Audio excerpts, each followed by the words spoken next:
Yo, welcome back. Return of the Mac. M.A.C. Moss Andrew Carl back in the building for episode 137. Yeah. What's good, fellas? Got my voice back. You know what I'm saying? Hey, dude, we all sound normal again. Yeah. I guess regular, it was just us regular, two. degular. Yeah, Fully restored at this point. had the heavy, deep voice last week. Heavy. Yeah. It sounded a little high pitched to me. My eyes is fine, but I got my eyes. It's Bro. scaring me, dog. See, I ain't want my shades in. Now you gonna start acting crazy. I'm acting crazy. You Just said your chilling, bro. voice sounded kind of high. You might want to holler at him, not me. My voice sounded high. That's what high he pitched said. to me. That's what I thought. Oh, that's weird.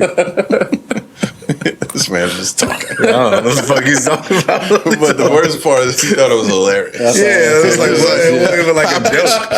It wasn't even like a joke. You don't think that was funny? It's kind of like, what? What's good though? I feel like we really just recorded like yesterday since it was a little bit late last week. Yeah, it was a couple days ago, though. Anything happened here over the weekend for y'all? Oh yeah, man. I just got back off the road like a couple hours ago. Where did you go again? I forgot. Just up Maryland. So we just really, kind of surfed and explored the DMV area or whatever. Y'all went surfing? Yeah. No, explored. Like surf through. I never heard that phrase. Oh, okay. Well, that's the first time I heard that. Motherfucker is off today. Oh, what the fuck is going on? He just saying surfed shit. and explored the DMV area or whatever. You went to some kind of aquarium? Oh yeah, we went to aquarium. That's why you said National surf. You got like this whole aquatic thing on your brain. something like that. I mean, yeah, it was right off the water and shit. That was a really cool thing. Like Baltimore is really beautiful. Like that part of it anyway. The harbor? Yeah, it was beautiful. Really beautiful. It is. It really is. Even crossing over the bridge there is nice as well. But shit, we spent some time up there, just relax. Got some good food and stuff. Real bougie, high class area we were in, and that was cool. Every restaurant though, you gotta have like a reservation for and shit. And it's we ran into that a lot. And I'm like, damn, I'm getting a little tired of that shit. We're so used to just popping up and eating wherever you want here. Yeah. You might have to wait a little bit, but I don't have to have a table reserved for 2 weeks in advance or some shit like that. So yeah, like even like when we called in the morning to get a reservation, there was like a lot of shit booked up. It was like really fancy restaurants. Not extremely. I feel not like we went $5. to a couple spots like they were more like chains, but it was like Cheesecake Factory and shit. Oh well, yeah, you don't have to have a reservation for stuff like that. Okay. But it was like I guess more like local. They're not. Was not they got like chain. mandates or something? What do you mean? No, Like it unlimited people being wasn't there? part of the mandates. Oh, No, because everything was to capacity, so Oh yeah. didn't have anything to do with that. But you had to be Well, that masked sucks. up pretty much everywhere. Well, we had a great time though. We found some places to go into and have some fun and shit. Had like a dine-in movie theater. That was really fun. I've never done that before. Nah, me neither. That was super dope. They had the chairs reclined like all the way back. Dangerous thing to do when you pay for a movie. Right? Probably paid a pretty penny They for give the you movie blankets. too. They give you blankets. Oh, in they there. want you to go to sleep. Yeah, right. They give you a blanket. Your chair reclines all the way back. They got like a full menu of food and drinks and stuff like that. So, Don't hit the gas when you get up in there too. Then it's really on. It's a wrap. Yeah, I mean, look, I fell asleep a couple times, but I understood. Night. But the movie was see? pretty good. It was a Spider-Man movie. Oh, On the way okay. home. That was dope. Well, what kind of food was it in there? Full menu, like anything that you could expect in a restaurant: burgers, wings. That's pretty cool. I all want to do types of that. stuff I like want to that. do that one time. Yeah, and then if you get like it's not VIP, but it's something like that. I guess it's like the special service or whatever. You get a waiter to bring all this stuff to you and stuff, so you don't have to worry about getting up and leaving during the movie and getting your stuff. So, The SOP. yeah, Very special. Only for players. Yeah, there you go. Yeah, something like that. It was really dope. Cold as fuck up there though, man. Oh, really? Super cold, son. Like to the point where we're walking places, like everything was mostly within walking distance from where we were at. Like it was a couple places we had to drive to, but for the most part it was within walking distance. But dog, like I'm contemplating on buying a hat and gloves at the next store that we like. You know what I'm saying? Like the wind was just. Do you think it blowing. won't supposed to be Because of the cold? I water. mean, it still is a wintertime. Yeah, I It is mean, not February. as cold as it was. You think it was just worse because of like the wind and stuff off And the you water? say y'all was they at the talk about? harbor. Yeah, it's even colder Well, by the water. we didn't stay there. We didn't stay in Baltimore. Oh, We stayed in like Bethesda. Gotcha. Or Gotcha. So Baltimore was about 50 minutes away or something like that. Gotcha. But yeah, I mean, the shit was just extremely cold, next level. Went to the slums of DC. Why? The slums, so Why you do that? I had to make something happen. What okay. you want to know? What you want to know? You brought it up. I was just playing. No, I was just playing. We had to What pick you up- want to we had know? pick up one of Oh, so you Shannon- getting them things We from had to DC, pick You moving them down. What we We had to talking pick up about? one of Shannon's friends or whatever, man. That's fucking the slums, dog. That's like I've been like Brooklyn and shit, and you know that's cool, but it was worse than Brooklyn. Like, I mean, niggas outside like wilding, doing crazy shit, screaming in the middle of the street, standing in the middle of the street and shit, like tweaked out. Like, You said DC? yeah, DC, Okay. and it's like I don't know, it was crazy, weird environment, but. It was wild. Like, it was some people that walk past you, and you definitely feel like you need to get up close on your pistol. Must say, did you have that thing on you? I mean, at all times? okay, all right. Well, no way. I don't even know the laws There concerning wasn't that. no way he in was DC. going into DC without that. Yeah, but I mean, it was cool though. Like, of course, I didn't fear like my life was in safety or in jeopardy or anything like that. Your life But- wasn't in safety. You just didn't know it. No, but we were good. But it was just like, man, it's wild that people are like living like this. It looked like some zombies. I out remember there thinking on the that in corners and Baltimore. stuff like that. Yeah, Baltimore is even worse. Like Baltimore, what I've is seen. wild. It's like one spot is completely beautiful harbor and all that It's stuff, and literally you go folk- one street over, and it's like people laid out in the streets, Yo, it's needles folks all living over. in shacks. Yeah, Like, it's a neighborhood full of shacks in Baltimore. yeah, You be like, yo, people are really staying and Shack living in to this the full. environment. It's crazy. it was. It was wild. It was wild. Yeah, but I mean, that's pretty much right. So, like I said, we spent about three days there or something like that, or 4 nights, and yeah, we had a good time. That's what's up. I didn't know you were going for the whole weekend. I don't know what I was thinking. I guess I just knew we had the day off. I thought you were just kind of going for like a day thing or take whatever. a nice little vacay, you know. That's what's up. Get away. So, You one of those. What about you, Moss? I was chilling all weekend. Still, getting the full recovery over. So I bounced back this week. Feeling great now, though. Yeah, So, all good. I ain't do too much. Chilling. I didn't do much this weekend either, but I do feel like that full recovery. I felt like a kid that's like got overprotective parents that don't let them eat bad food, and they go to grandma's house after not being able to eat for a week and a half. I done ate everything in this Question. house. Just eating a pizza one night, cookies, chips, soda, all the Question. stuff I couldn't eat. I'm like, yo, I'm gonna be so fat, and my stomach is gonna hurt for the next week. But it was so good. It was so good, man. Damn right. Not being able to man. eat for real is terrible. yeah. You don't really Once you think get that about back- it. That's how I felt when I couldn't smell or and taste stuff. Mm-hmm. I was so thankful when it came back because like eating and not being able to taste it is the worst That's thing a in the world. waste. Because it just seems like, I mean, what are you really doing it for? I get that you actually need to eat. You may But as it's well not just give me a enjoyable. plate full of broccoli if I Right, can't even taste it. right. It's not enjoyable at that point, and you're like, I know this shit is so good. So, and it was on Thanksgiving for me when it happened. So the next day, I was able to smell and taste again, and it was like all the food was like I was so thankful, like literally, I was so thankful for this Thanksgiving food the next day. So yeah, That was God teaching you. yeah, right. It That was was like the you lesson. taking Thanksgiving for granted. All right. Here you go. I'll take it away from Wait you. till Black Friday. Don't make no shitty mac and cheese again.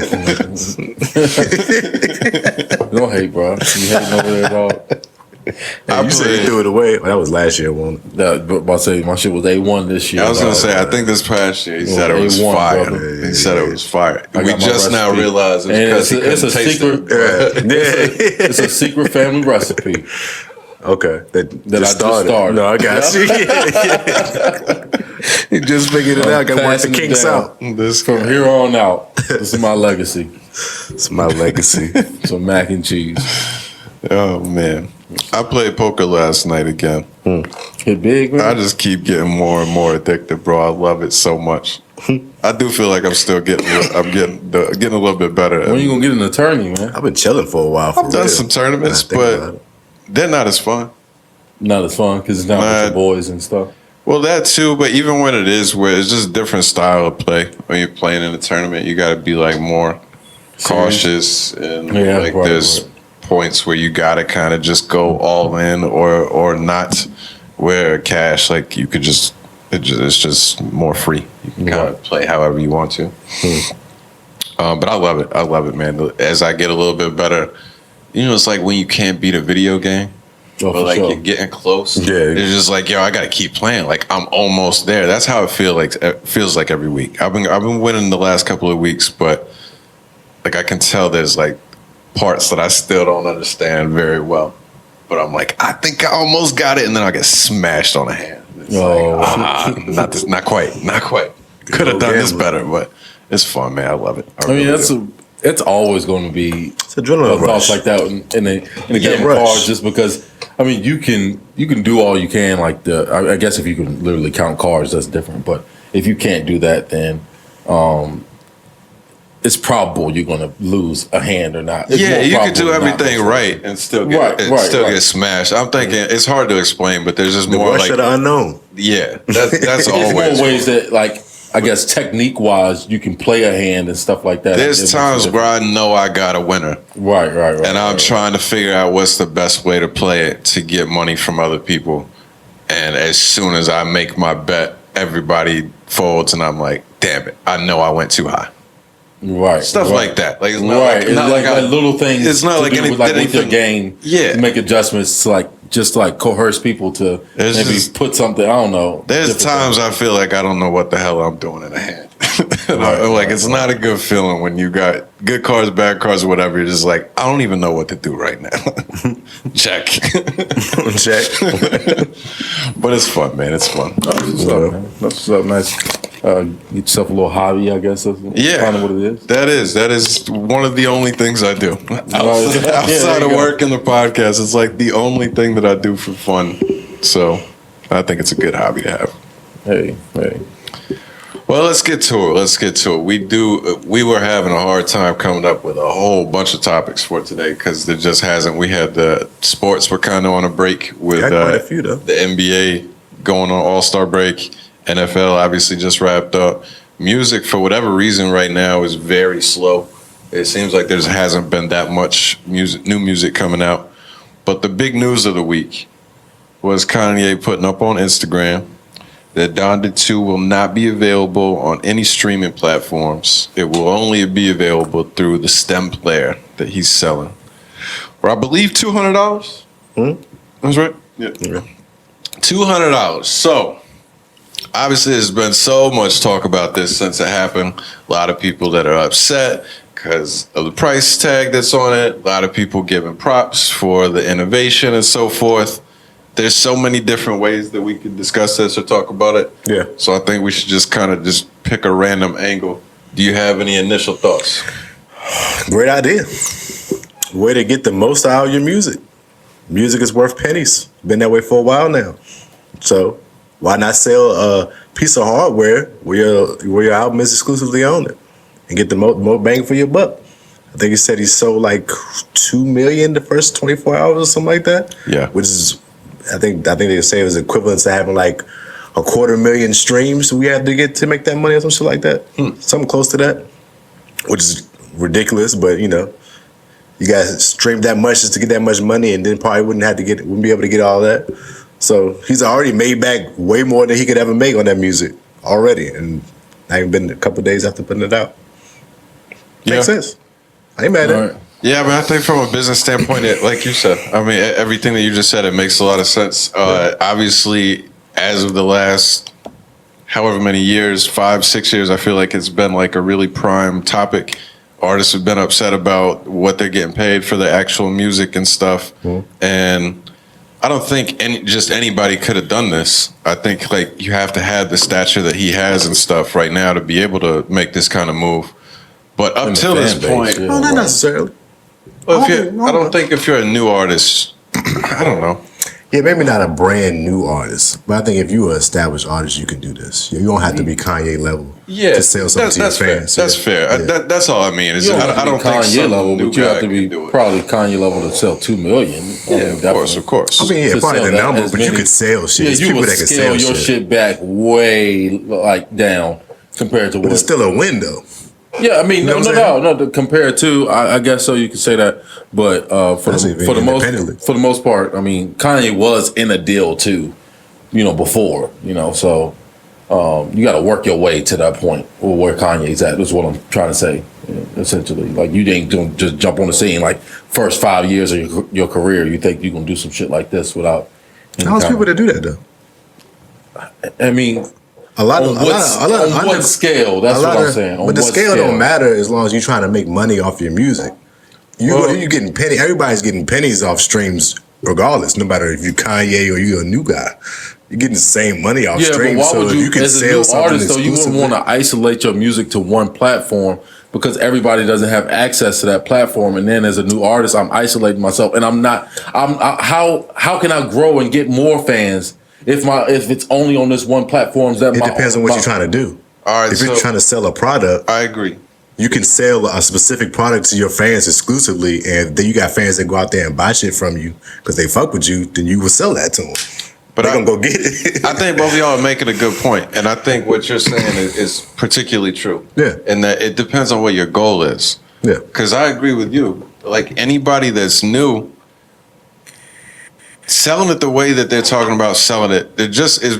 If you really just look at it like selling independently, where the guys that talk about I get a full $10 for every album that I sell, rather than having a label or whatever, those people are gonna make more money off of their music, like per album or per stream or whatever that they're getting rid of. But it does limit your exposure. I think that's the kind of thing that gets like completely taken out of the discussion for. Some of like the platform, like the arguments against these platforms and how little they pay and all this kind of thing. They're like the discussion usually is like they're not doing anything. All they're doing is taking a large portion of the money that's coming from this music and they're not doing anything. But I think that exposure and some of the stuff that you get just from everybody being able to access your music, I think that's really valuable.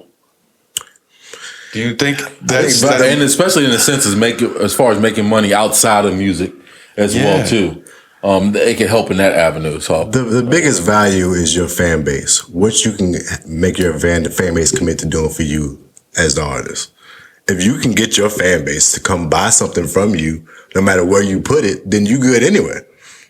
Right, but it's a lot of underground artists. That's how they make their money. Is that they sell stuff directly to their fans. Right. But is it also the goal to grow your fan base? Though? Yeah, of course. I think it's a math equation. Like you can do both though. Like you can support your fan base. I think you stunt the growth early in your career if you decide to say I'm only going to put it on this one. That's what I'm saying. You have to be a well established. You might not have to be Kanye level. I'll agree with you there. Yeah. But you do have to be well established. Yeah. I don't think even somebody like Jack Harlow, does he have as much influence? A good artist for sure. I'm sure he could. But does he have enough influence and sustain to like his career? I think y'all making it like when you're doing that, you're not ever going to put it on a streaming platform.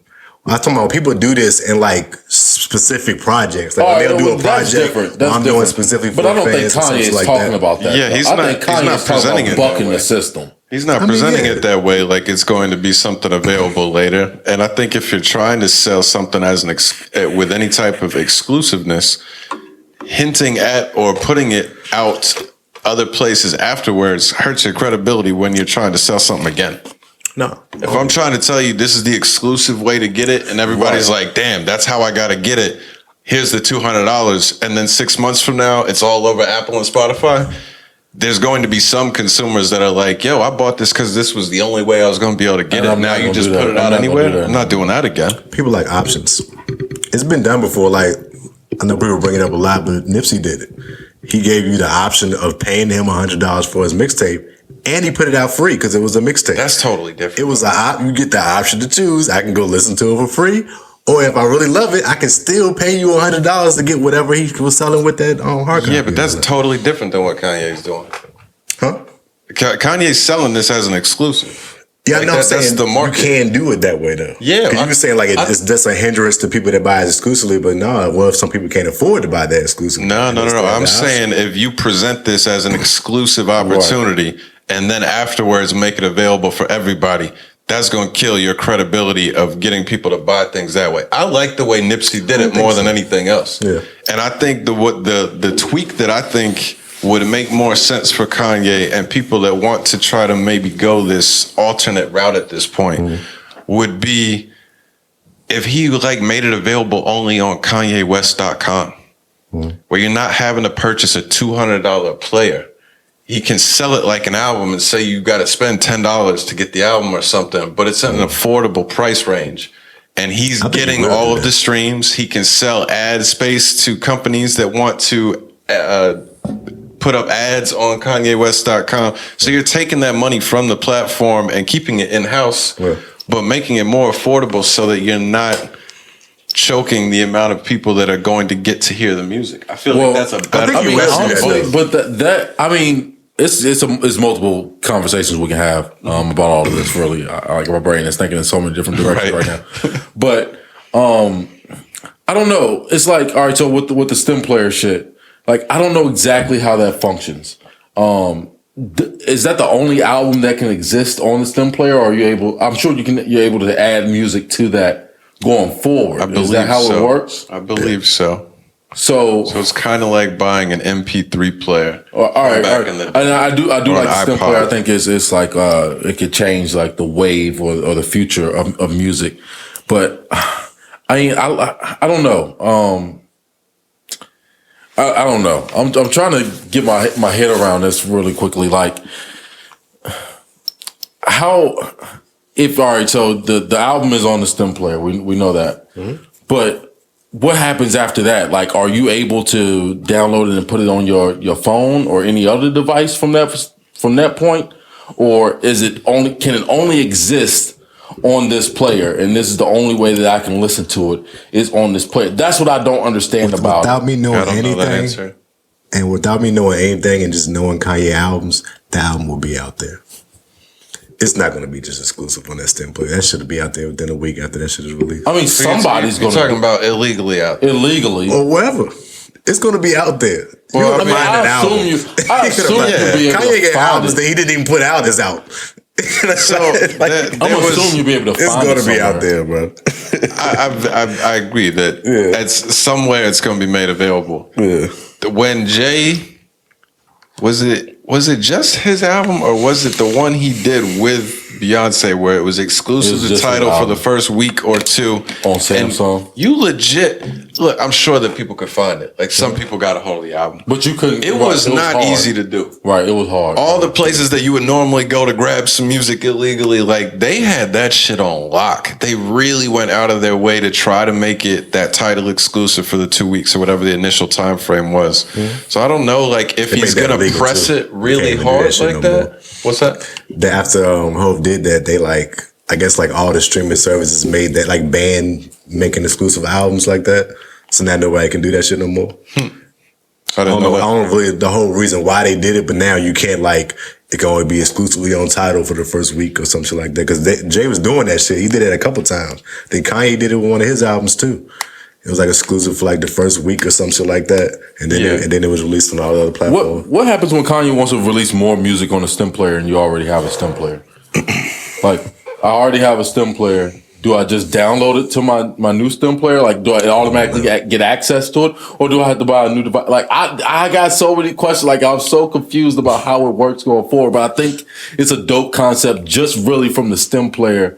I told y'all how I felt about it when we first saw it. I think the device itself is super futuristic. It's almost an instrument in itself. And I think that's what's really cool about it. It's a futuristic instrument that could be used by rappers and DJs and stuff like that going forward. But I just have questions about how you access the music and keeping it exclusive. Functionality. Yeah, and keeping it exclusive. At that standpoint, because if he can keep it exclusive, he's going to drive up the price of his music. You know what I'm saying? Just like how Yeezy's resale type shit, that's what it's going to be like to try to get your hands on a Kanye album. I got to be first in line the resale of the to do that shit. So They're gonna resell the hell out of them stem players. It's just gonna be about 500 stacks. I mean, probably so, right? Especially if it's only Depends a on limited demand. amount. Yeah, that's going to depend on demand, though. Right, If right. resale stuff is going to work or not. I was talking to somebody else about this, and they brought up, I thought was a really interesting point, that I think there's a really legitimate chance that all this is a way to disrupt the music industry and demand a different pay scale moving forward. Like this, Once he gets that, this he'll may not say be a long-term thing where Kanye's like, I plan on putting out my music exclusively in the future this way. He may not care nothing about the actual sales numbers because you already said, like you said, he already got 2 million back regardless. Like if they sell no more ever, it still is not a big deal. But if the point is just to say, look what I can do when I say I'm done working with y'all.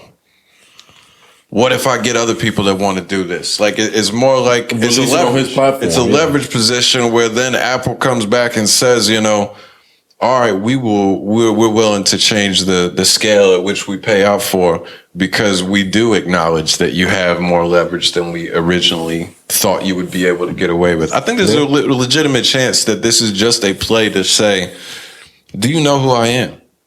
Like, show us the respect that we deserve, or we're going to start finding a way to not include you.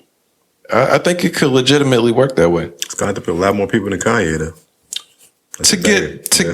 To make a massive impact, sure. Yeah. But if you send the message, though. Yeah. If you send the message that this can be done, then it starts to put a little doubt in the mind of Mr. Businessman sitting behind the computer at Apple, Spotify, wherever they are. Yeah. What if Drake does this as well? What if J. Cole does this as well? Drake to do it. If Drake did it, then, I mean, mountains will move. Yeah, well, you need multiple. You need multiple people to get involved. And honestly... But Drake is like the LeBron type shit. Like, if LeBron does something in the NBA, the rest of the NBA is going to follow fucking suit. They got KD right now. What? I'm throwing a Kanye out there. Like, it's like Kanye's in that same realm. It's like if you get two of them in that upper tier. I'm not saying that Kanye's not in the same realm, but it's just Drake itself has a different... like perception, if you will. So I think they need non-hip hop artists. I mean, I guess that would as well. Too. But I don't think they have a problem with it, or at least they haven't voiced an opinion. Everybody's music streams for the same price. I've said this before, but I feel like there's a lot of stuff within hip hop that is less common for hip hop people to cross or to listen to these other genres or care about or paying attention to what they're doing. They're having the same pay problems. I mean, I haven't heard them voice. That's all I'm saying. That's another discussion. But if you get some other people outside of hip hop, I think it helps to just to add to the pressure. That's all. Have you seen people say that though from other genres? No, I agree with you. I'm just saying that's a different discussion as to why does that happen. It don't matter because they're still getting the same. Prices are still streaming the same way. Like they don't have like a hip hop streaming rate. Right, for sure. Right. It's all the same. But I don't know. I think Kanye is really going. So we kind of talked about it mostly so far from a business perspective. Yeah. And I think from that side of it, very cool things to do, innovation and all that. Mm-hmm. From the consumer side, I think Kanye is going to fuck up music for us. Why do you say that? Because the more I think he is going to have an impact. I think he's going to have an impact to like the finances of how things operate, and the more expensive it becomes, the more of a issue it is for the Joe Common man, right, that has a regular job and right. Like, I think there's a disconnect sometimes between the artist's complaints about not receiving enough money for what they do. Which, like I said, we just had that discussion. I'm not saying that they're wrong, but sometimes they're so focused on that and them being underpaid. I mean, Kanye in that post is talking about how oppressed they are within the music system. But it's like, nigga, you are to an extent, like, yeah, I understand oppression it may be relative. That's just crazy, right? You're a billionaire, or a multi-millionaire. You don't try to. These are caviar problems. You don't want to dismiss his issues because you're like, I'm sure you have some, right? Regardless of how much money you have. but at the same time, we're talking about money. So Yeah, if we don't want to hear it, If a white person said this with his bank account, it's white privilege, and look how tone deaf they are to like real problems in the world. It still is the same to like regular people now. Yeah. We don't care about your multi-million-dollar. I'm oppressed in the music industry, dog. I make $13 an hour. Right, that's what I said. I pay, but it's still like the point y'all was just making. If Drake and Kanye are like LeBron and KD, of course they don't need to stand up for this. They're good regardless. Sure, but they're standing up for the guy that's not worth $1 billion. The guy that's not is making maybe a little couple $100,000, maybe tens of thousands a year. Like, you know what I'm saying? I mean, are they really though? Because you're trying to stand up for something that's affecting everybody that makes music, not just Kanye. But I mean, so you're saying like from the perspective of if he's doing this just to try to make a change within the industry, then I understand what you're saying. The small man as much as it affect him. That's a fair point. Yeah. I thought you're talking about like him selling the stem player doesn't help anybody but Kanye. Yeah, I mean that does. In that regard. I think the grand you saying where he's trying to break the cycle and take it to the industry and all this shit.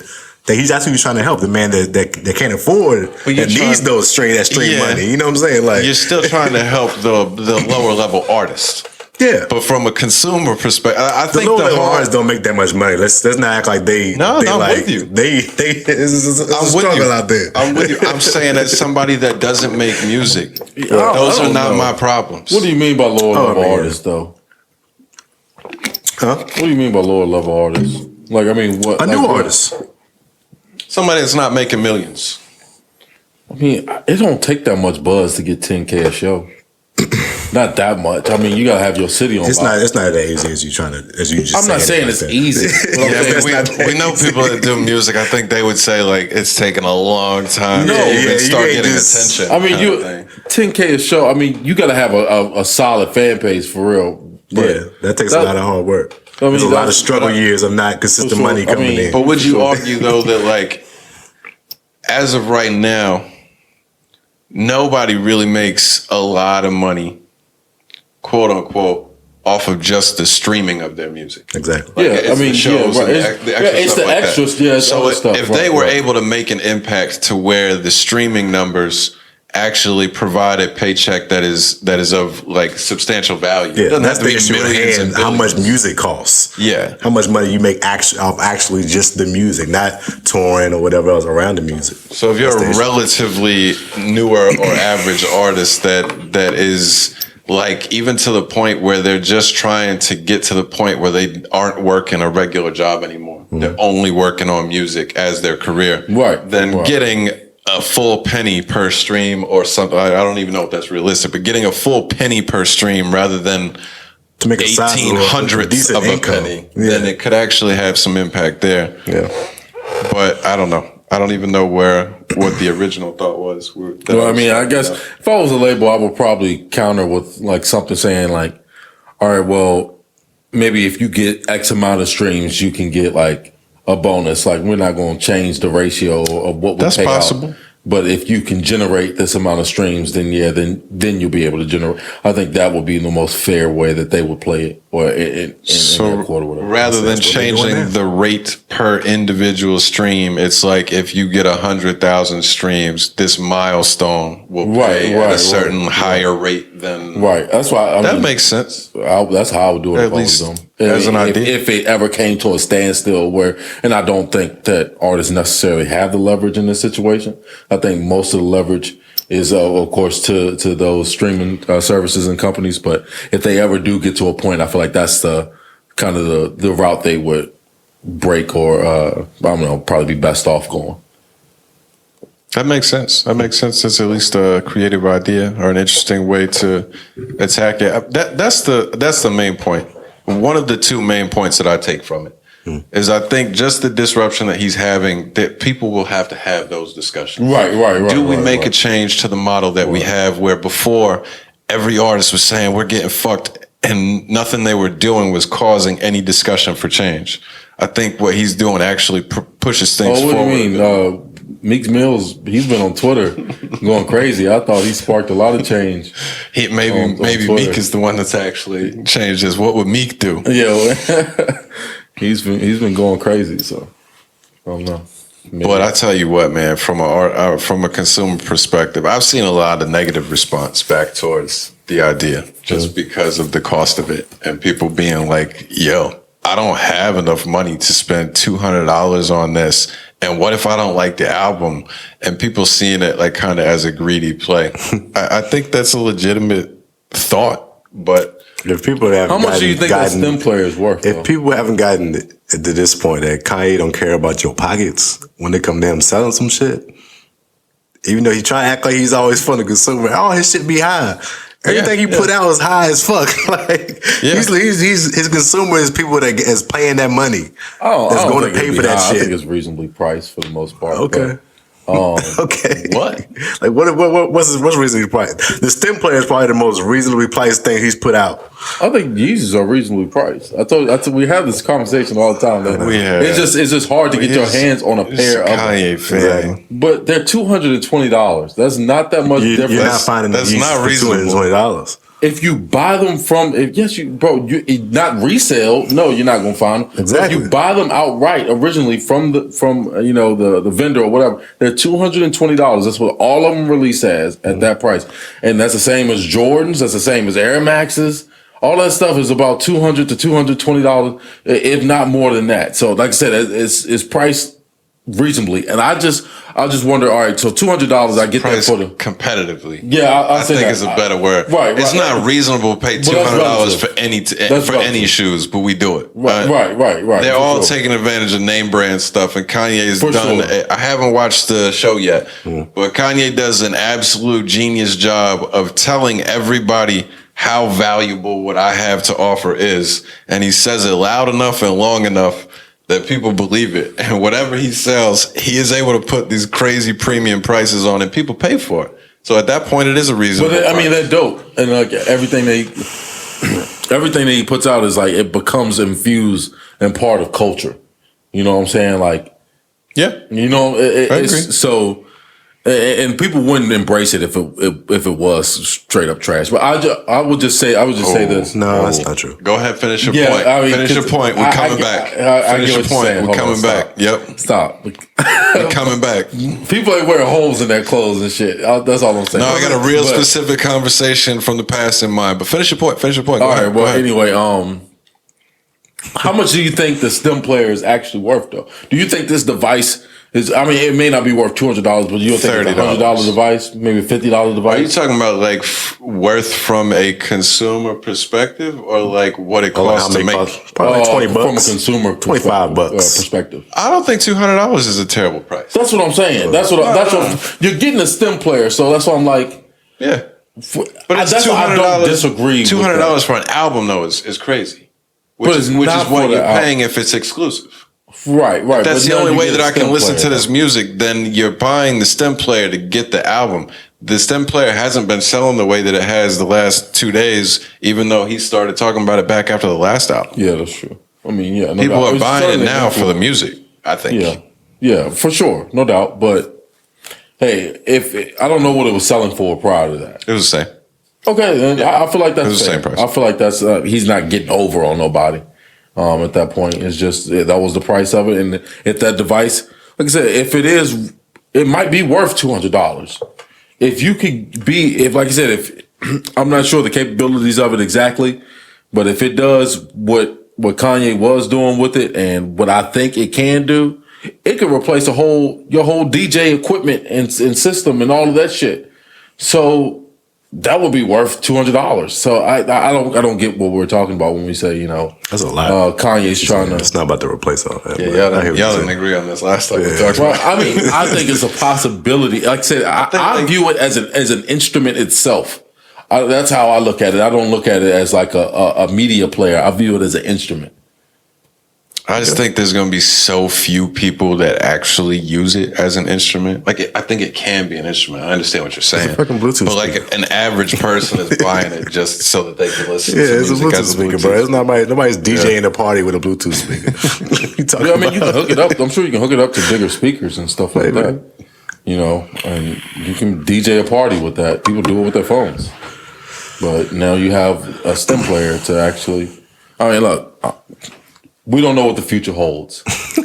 But But I know that DJ equipment has evolved before, and it's going to evolve again For sure. And For this sure. could be what it looks like. I think it will be a stepping stone. It's got to be. I think it will. I think it will be a stepping stone. It's got to spark creativity in somebody's mind to say, "Oh, we can do this differently." You know what I'm saying? So, if they're not already thinking along those paths, Yeah. Along the Kanye clothing and pricing, and if people are willing to pay it and all this nonsense that you were talking about, that I agree with, but you did not have this energy for them Kid Cudi sweatshirts back when we were having that discussion. You remember that? Yeah, stop. he did. Time out because I told you already. You didn't think it's worth it, but people are paying for it. No, People will pay for it. Bro. People are paying for it. Stop. I told you guys already. This is not. We're talking about Kanye. This is not rapper merch. This is not selling anything for an album. We had the same specifically. discussion. No, this wasn't album Right. related. We were talking about this. These weren't bundle deals. This was a team up with Supreme or whatever the big, I company forgot. was. You're right. Yeah, It was a team. fuck out of here. But still, though, it wasn't. This is Yeezy brand. Shut up, that man. we're talking about. You like one? It's like Jordan. We're talking plain about. ass shit. It's like we're talking You about see them Larry Michael Hoover Jordan. sweatshirts? You see them Larry Hoover sweatshirts? No.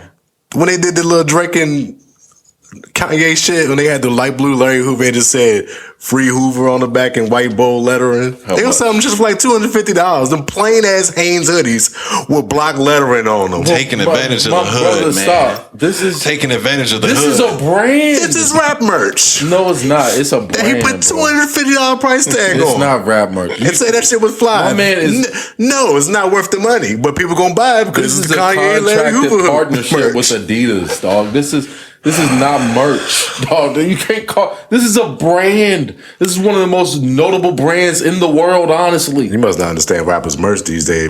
People are doing merch with actual brands these days. They ain't I'm not just, saying- they ain't I've just seen- printing fucking logos on But this t-shirts ain't no more. But you're right. But this ain't just a one-time V-Lone collaboration with a rapper or some shit like that. This is an actual. That's what the Larry Hoover merch was. It was a one-time Larry Hoover merch thing. Well, regardless that's all it was. It's a one hit is it thing. released through Yeezy?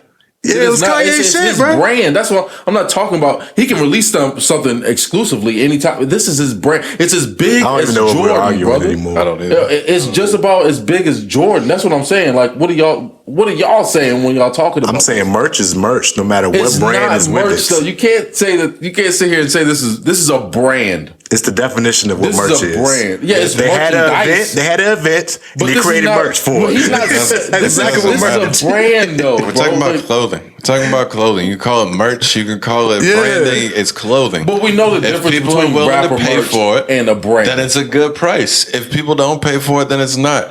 I just want you seem to agree with that when it comes to Kanye. But Is when there a it's difference- somebody like Kid Cudi that you didn't like, you're like, this is stupid. Is there a difference between rapper merch and a brand? I don't Is there think a difference so. between No. Hanes and fucking Lil Baby selling some t-shirts? No, the difference is price. That's it. There's shirts. It's clothing. I say if both you look at clothes. it in that sense, Where yeah, this that's is, just like a the thing that super you do broad- when you're unaware of stuff, you act like the shit that we saying don't exist because you're not aware of it. Every rapper's you merch now they're collaborating with actual major brands. So it's actual they're not. No, they're great not. quality stuff that they're putting out. Yeah, they're not I'm not putting saying iron that- on logos Bro, I'm selling not- shirts like they did in That's 05. not what I'm saying. But it's a difference between them and Nike. There's not that much of a difference.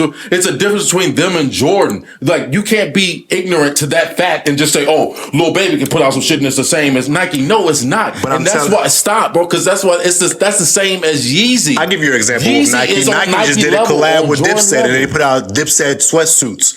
That's their merch, and they did a collab with Nike. It was still Dipset merch, though. They just did a collab Does with Nike Dipset and have a Kith. These are brand- major brands. Does Dipset have a brand contract Dipset with is Nike? a brand. Diplomats is a brand. Does Dipset have a contract with Nike to say that they can put out stuff anytime they want? They have creative value. Like, they have a I just Jordan told you they deal. did. They have a Jordan You're level deal. knocking it out. So show me the Jordan level deal that Look it up, bro. no, they don't have it, bro. There's You know nothing to they look do. up. What are we talking about? I'm speaking in facts. You're speaking in stuff that doesn't even exist. What That's I'm not saying, true. they don't have a What deal. I did not tell you. Look it They up. don't- They have Kith and Nike collab merch that Dipset put out just last year or the last 2 years. It's a real thing. Is it? What are you talking about?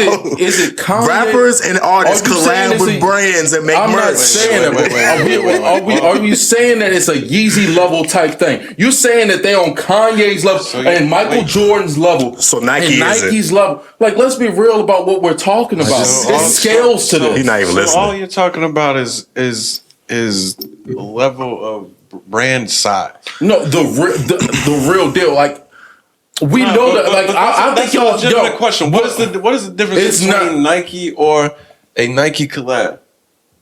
No, I'm not. What is the difference? It's a that you're difference saying? I between don't doing understand. a collab or something. Well, anybody can buy Nike merch and do whatever they want with it afterwards. We don't know. You haven't seen a contract to say anything. It's the same thing like with this- Lil Nas this X is doing. silly. Now we gotta with see those- contract. No, Yeah, no. this- I'm just saying it's the this is same thing silly that at Lil this Nas X point. did with the Nike shit. No, He it bought- was not the same thing. That was Because not a deal. They That was not ceased a real and desisted deal. his ass. What? Dipset literally did a deal with Nike and Well, Kith and made a collaboration of clothes. If they did that, It's a that's literal fine. thing. Okay, yeah, that's fine. But it's still, I don't care what you're saying. It's still not the same level of what Kanye West has done and did.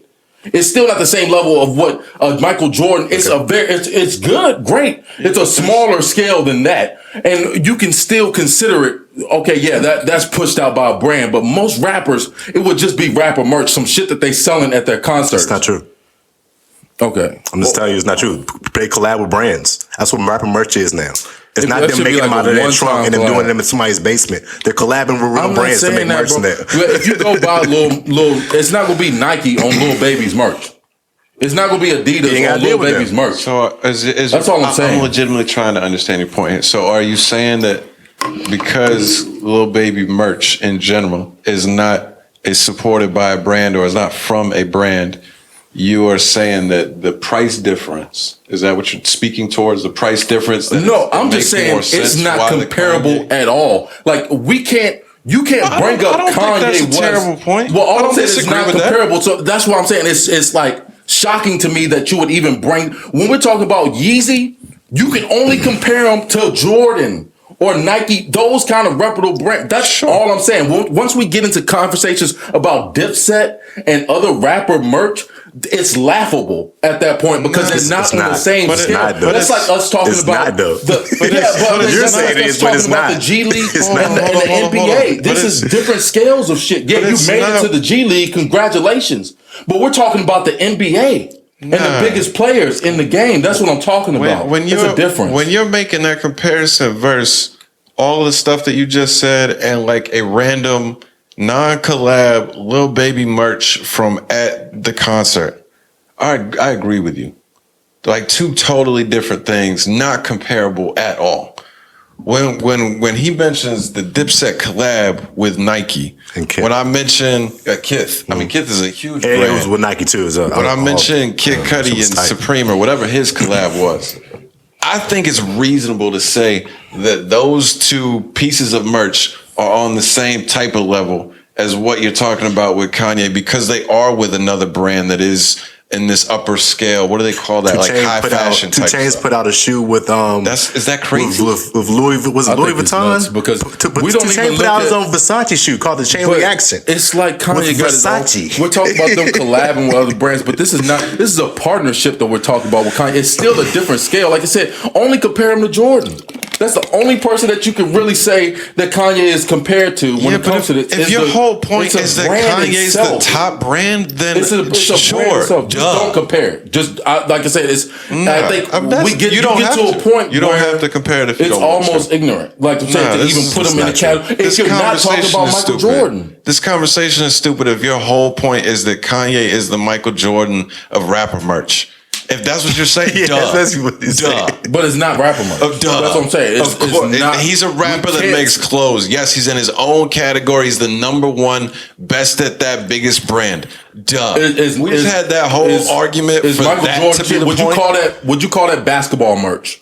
Yes. Is that what you, or do you call it? Would you call it Jordan? No, I would- we call that shit Yeezy.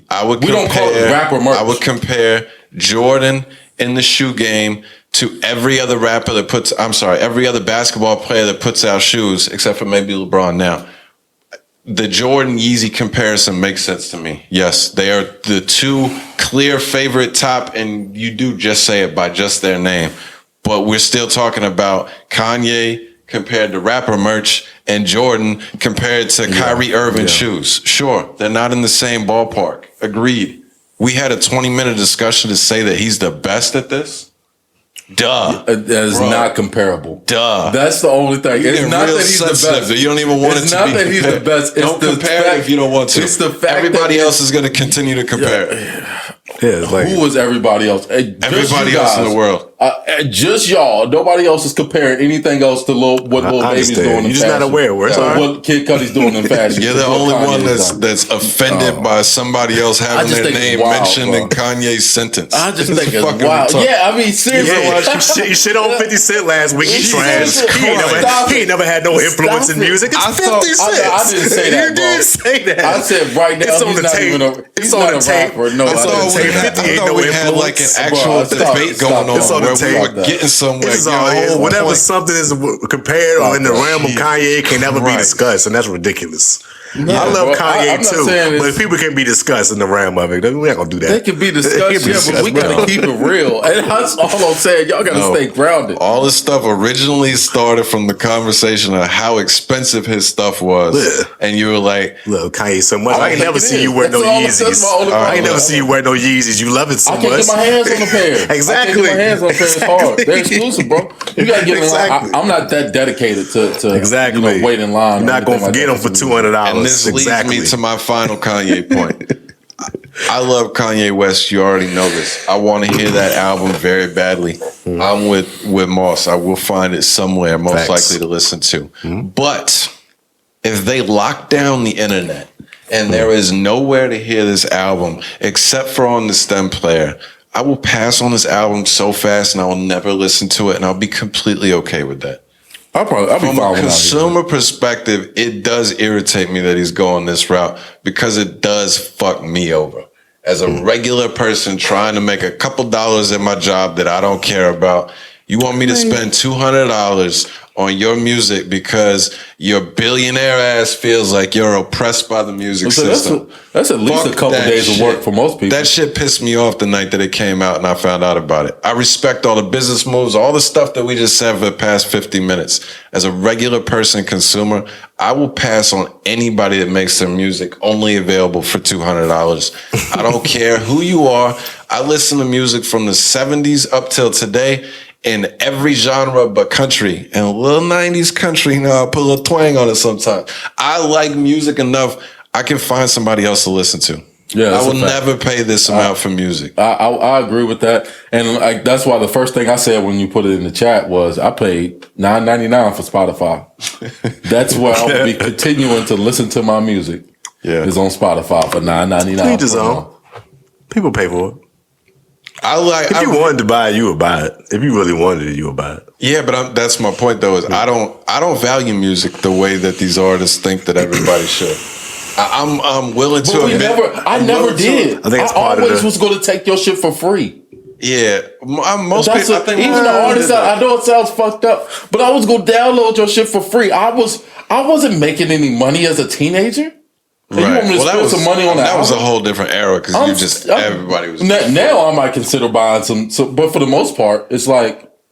Look, I paid $9.99 for all of the music. I'll buy your vinyl for $30. I buy the vinyl, but that's almost like that's a collectible joint. I'm hanging it up on my wall. You think of it a different way. You're still buying music. It has. You paid $30 on the album. But it has value. What's the difference in the stem player then? I think it has value at that point. What about the stem player now then? What do you mean? And speaking like about the albums and how they add value is like a piece of art, then why not the stem player the same? Yeah, if it means something to you, buy it. I like right. It's the same kind of concept. I like the idea of selling it because you are going to there are fans that want that.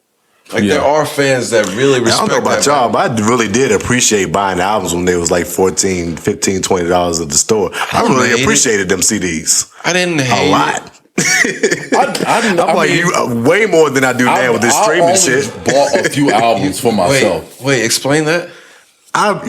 appreciated the music more when you have to go to the store and buy it and spend your $12 to $20 on the CD that you want, and you open it up and read the cover and look at the pictures and play it over and over and over again. You really gonna appreciate that album. The fuck out of that album. Exactly. You appreciate that shit a lot. If it's not good, it better be. And I'm gonna listen to this motherfucker until it is. You gonna listen to it. You gonna find some shit you like on that motherfucker. I'm gonna listen because I done paid my hard-earned money for it. Exactly. I'm gonna listen to it until I like every song. I used to appreciate that shit. It's hard to go backwards though. Right. Any product that ever came out, you think about like computers when they first started, PS5s, whatever it is, they start at a crazy price because it's this new innovation or whatever. Right, for sure. And then the price comes down as it becomes more normal. People have it, so forth and so on. Yep. Once you make the music, $9.99 for the entire month to listen to everything that you could ever want is really hard to convince a consumer that suddenly it's worth now paying $10 for each person you want to listen to. And that's part of the problem. And that's why it sounds so ridiculous to hear musicians cry about this, because it's like, we comfortable in this now, dog. So pay $10 to get all the music I want in life.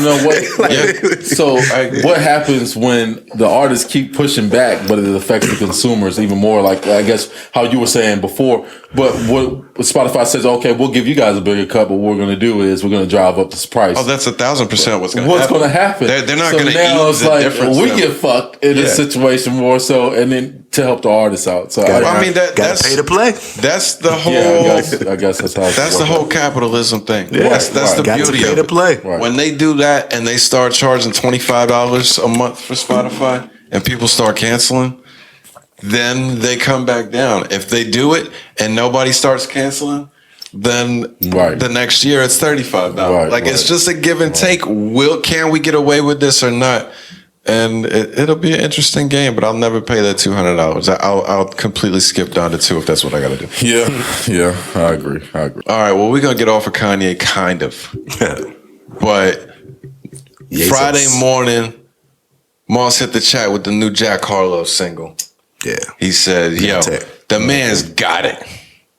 And then later in the day, Kanye said, "Yeah, that boy's rapping his ass off." No, he said that nigga can rap. He did. I couldn't say something like that. He said, and I mean that in a good way. I mean the N-word in a good way. That nigga can rap. I was like, okay. I thought that was kind of cool though to see Kanye give the props to him. I still don't really know where like the public falls with Jack.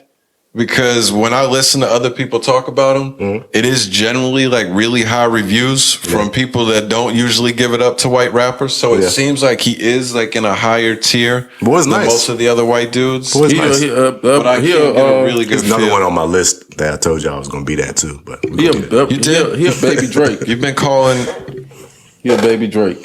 That's how I see it. Hold up, Moss, you have been calling. I give you props on that. What did you say? Yeah, baby Drake. Explain yourself. Just out of curiosity. I think his whole sound and like he's similar. I hate this guy, bro. His whole sound is similar to Drake. I feel like his cadence. Can't nobody in the world get compared to Kanye, but you about to compare Jack Harlow to fucking Drake? No, I didn't say he was. I put it on the scale. I said a baby Drake. I didn't say he was Drake or ever would be, but he's a baby Drake. He doesn't even want people. Y'all don't hear that when y'all listen to Jack Harlow though. You don't hear like a Drake influence. I've never thought that, but I don't listen to a lot of Drake. I don't get Drake. I'm sure Jack is influenced by Drake. Yeah, I mean that's why I hear that just a lot in his I'm music. sure, but I've never heard it. No, I mean I don't know, whatever. But that's what I feel like. That's hilarious. Seriously though, I love it, man. But he's a starter. I think I understand the comparison, like from a standpoint of like they're funny. No, I think they rap similar. They're both funny and they raps, own their style. I like that. I think he raps similar to Drake. Though. I'm gonna have to listen. That's what I think. They got very similar rap styles. I gotta listen to it. The way they attack the beat and stuff like that. Really, beat selections are similar. Like especially like the cuts he had on his album and stuff.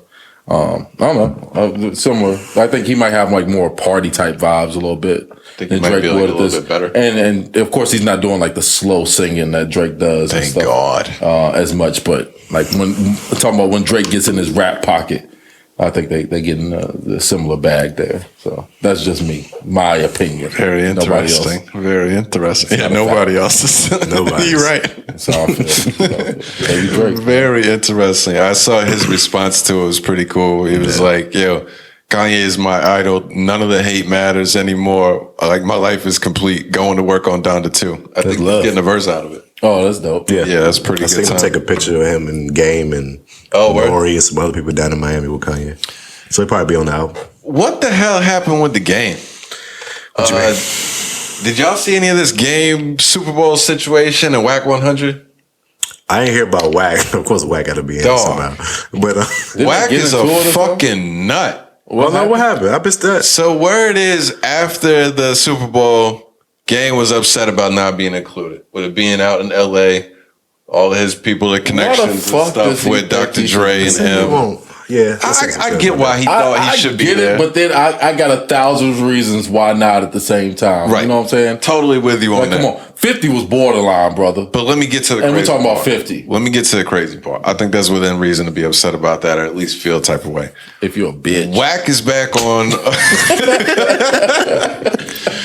Whack is back on Clubhouse.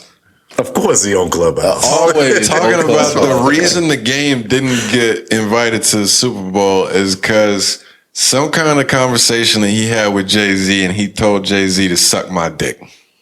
Yeah, all right. All right. Yo. Game came out today and denied everything. He said, "Look, I don't want people." He didn't. Oh, that's what he was denying didn't about call Hov. I out- didn't see that part. Yeah, he didn't call out Whack directly, which I thought was kind of weird. That's like his big homie. type Yeah, but shit. his So I gangsta don't- is the I Game don't man. think It's like his manager. Ain't it his his manager? manager. Yeah, but I think they know each other from the streets and shit too. So I'm not probably. sure about I that. think so too, but he was like very to the point with his message. Like, don't be saying I said stuff. Don't put this kind of negative image out there. Like, he completely denied it. He said, you know, Hov has done so much for Why is hip-hop Wax such and a our chatty community. patty? So bad, You don't bro. have nothing else to do. Why is he a fucking He's just chatty over there patty, sitting bro? on money, man. Stays on Clubhouse. He's just sitting on money. He don't really have to do anything to go get his money. All he do is his- stir the pot. Every don't- week he's he can stirring just the sit pot. in his house all day and make money because he got streams from his artists like You know Blueface. who else and- he manages? The three that I know are Blueface, The Game, Game. Blueface, and 6ix9ine now. Oh yeah, I forgot he does do 6ix9ine. Oh, he managing him fully now. That's what I saw. Yeah, Whack ain't shit for real. Those are the three that I know. Do you know? Does he have any other big? I don't know. No, I don't I know know he's about had it. his hand in the music business for a while. Gotcha. For different reasons. I'm and getting things tired and of stuff Whack. like that. What a wild thing to say, though. Wild thing to say. You think he ain't really said that to Jay-Z? Hell no. I don't believe that. I don't think he said I don't that to believe Jay-Z. that. Why would he say that to Jay-Z? Even if But then Game but it's got like, mad, why would Wack say that? Yeah, If he why would did- Wack say if that? He did say that. Then why would Wack say that? just has to have attention. He is 6ix9ine, bro. He is. He just has to have attention. But he be telling the story so clear though He's that you good be at like it. he was there. He's good at it, bro. He's good at that shit. Some people just give, and it's like even if it's a lie, I don't care. It's entertaining. He's a good I storyteller. had a guy like that. Good storyteller. We when we rode the bus for football games or whatever. It was a second team bus. Well, I was a sophomore, but I was riding with the varsity team. He's on the whatever. pine, right? So we get on the second team He bus. said it, and then he was like, "I gotta explain why." I was on the second team. I understand. the coach was hating and shit. No. I was invited, you know what I'm saying, to the varsity team. I declined. You Yeah. know. Yeah. But anyway, we was riding on, and it's this dude or whatever. Uniform was clean, huh? He was a senior or whatever. He knew he wasn't gonna play, so the whole time his job was just to entertain us. And we know that the stories he was telling on the bus were lies. For the most part, anyway, but they were so fucking good and funny that nobody cared, you know. And that's kind of how Wack You can is. make us laugh. It doesn't matter. Just No different please than a tell us comedian. another one. Please tell us another one. You No know, different than a comedian, and that's bro. how I feel like when I'm listening to Wack. It's like I know this is bullshit, but I can't stop listening to it. Yeah. He was saying when Gilly got fucked up, he was like, "Yeah, I heard Gilly got hit with the pepper shaker and the salt shaker flew over his head." Like, bro, you We won't just be there. saying shit. You won't there. You won't there. He was nowhere near there. Oh man. So he just be talking, man. But the Wack a dude is wild hilarious. He's great. Wild He is a dude. great storyteller. Yeah. Game cleared that up though. He said, "Don't be putting that on my name. I don't want no problems with Jay-Z." That was basically the gist of the story. No smoke. What was Meek? I wrote down Meek. What was Meek's situation? Apparently him, Jay-Z, and somebody is like 2 or 3 other people that just signed a deal buying Mitchell and Ness. J. Cole's one like of the J. Cole's one of them. They bought 250 million? Or Yeah, something like that? they all put in. They all, I guess, own a share or owner of the Like Mitchell and Ness 25% brand. or something like Yeah. that. I thought. So then, That's a big I chunk. think Meek put out some type of I quote. don't think it was the whole thing. Probably was a Like tweet or 25%. something, but he said something like, Well, this was in response to Duvall. was that in response to that? Duvall had said something about billionaires look at regular people like, I want to say he said like livestock. I did see that. And then Meek got on Twitter talking about, I know billionaires and that's not true. And I didn't pay much attention. So was that to the part when he was saying this is the first time where I'm like actually getting in a position to be in ownership of shit? I I never had anybody in my career give me in this position or something like that. It was something to the point of like, I never had nobody give me these opportunities of owning stuff instead of just having like sponsorships and shit. And people took that as like a shot at Ross because, of course, that's who we've been with his whole career. Right. So it's like, why isn't Ross putting them in a position to own shit instead of just giving them sponsorship deals and shit?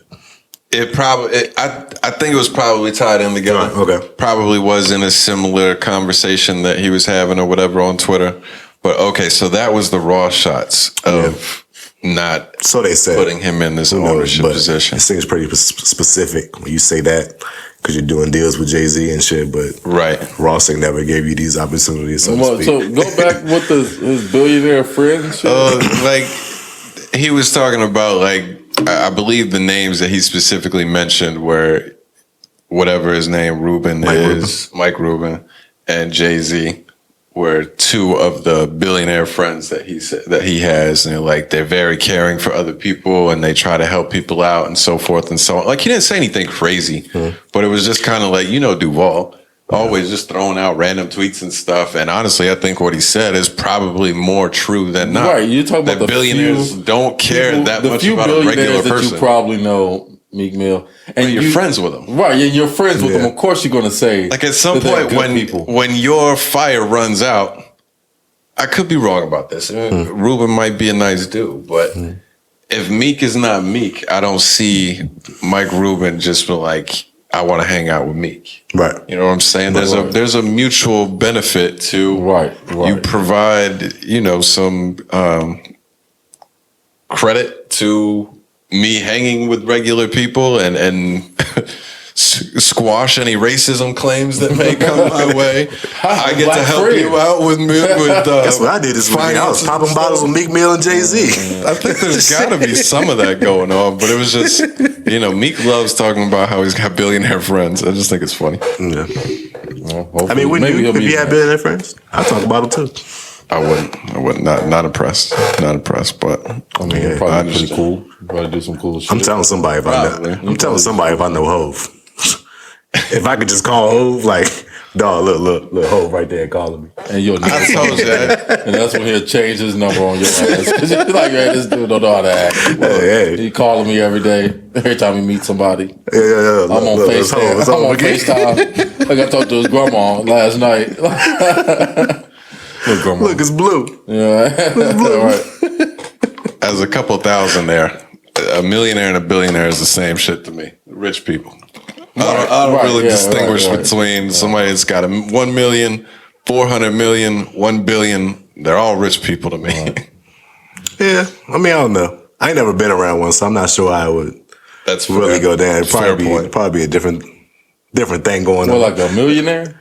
A billionaire, Oh, I was about to say, yeah. I was just- say, yeah, I'm sure you've been around plenty of millionaires. probably. Like, or I don't or even at least know if people I've with been $1 around million. You just I know wouldn't people that've seen the million. People with $1 million worth of shit. Type. Yeah. I knew, They like, wouldn't be technically a millionaire. You've been That's around fair. plenty of people. That's fair. Like Their that. net worth is Right, and that's what they pretty much say. Well, Kanye doesn't have $1 billion in his bank account. right.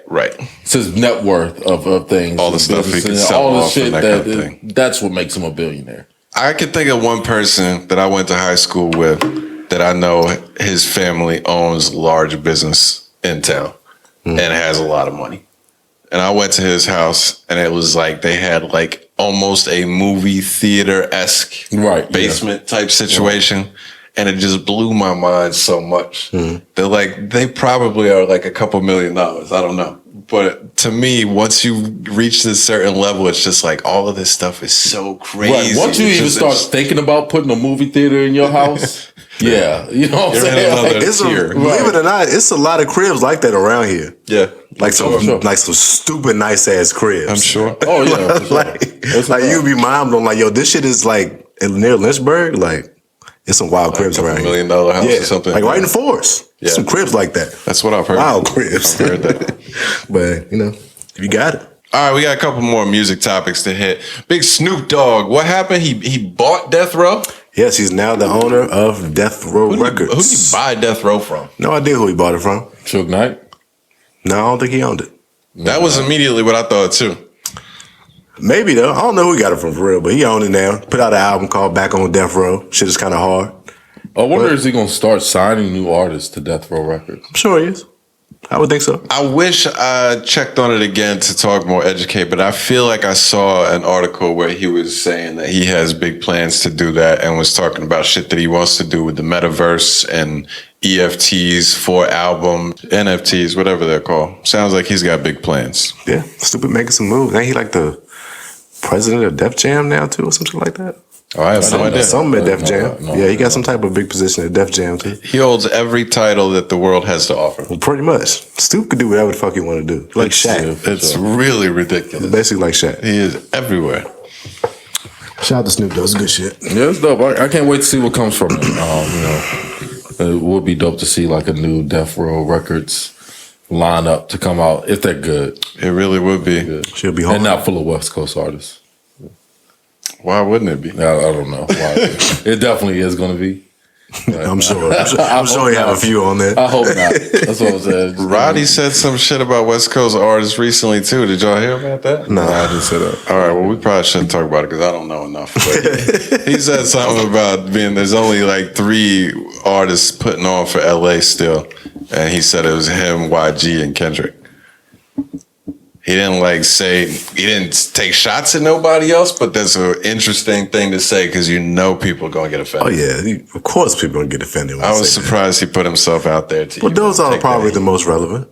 Yeah, 3 biggest. Yeah, I think they're 3 biggest. He didn't say anything wrong. But you just if he's already upset about people being mad at him or getting backlash for stuff, this is not the way to not get backlash. Yeah, Roddy got chill. Just give us some music, bro. Like you doing too much out here.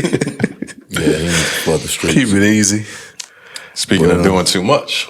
My boy Crizzle. You hate Big Crit right now. I'm really mad at Big Crit. I'm really fucking mad at him. He put out a new album.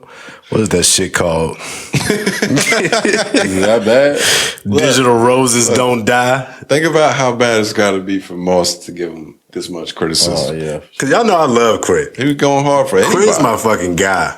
And he's still my guy. But he put out let's take it back. Let's take it back. Take it back. First, he put out a picture of him with his fro and his like 70s outfit on. I was like, you oh hate shit. 70s shit. So. I was like, oh shit. He about to give us a fucking album rapping on fucking, what's the group's name? Silk Sonic. Rapping on Silk Sonic beats. Called that shit. First single comes out so cool. Like the record. That joint was so hard. Straight up Silk Sonic beat. And then he gave us a whole album where he just singing on every track. And I don't understand what the fuck is going on.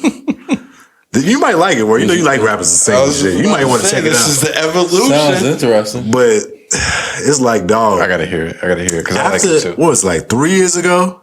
When he dropped Forever Is a Mighty Long Time, which is by far his best album to date. For sure. He was rapping his ass off. Mm-hmm. Ever since then, he been like chasing and doing other bullshit, putting out singles with Saweetie and singing, and it's like, dog, spit that shit, Crit. What is you doing? You don't think he's trying to like cook something up? I mean, obviously, he something? cooking. He cooking. Look, I like Crit too. I like Crit too. But he is in a weird spot. Is he? In that you either have to choose, you got to choose one route or the other. Like you have to decide, am I fine? Royce is kind of my comparison because he would joke about how little his albums would sell. You have to decide, like, I'm just gonna rap my ass off and do that, and I don't care if people buy the music. Yeah. Because people don't buy his music. Or you got to try to find some sound that people are going to buy.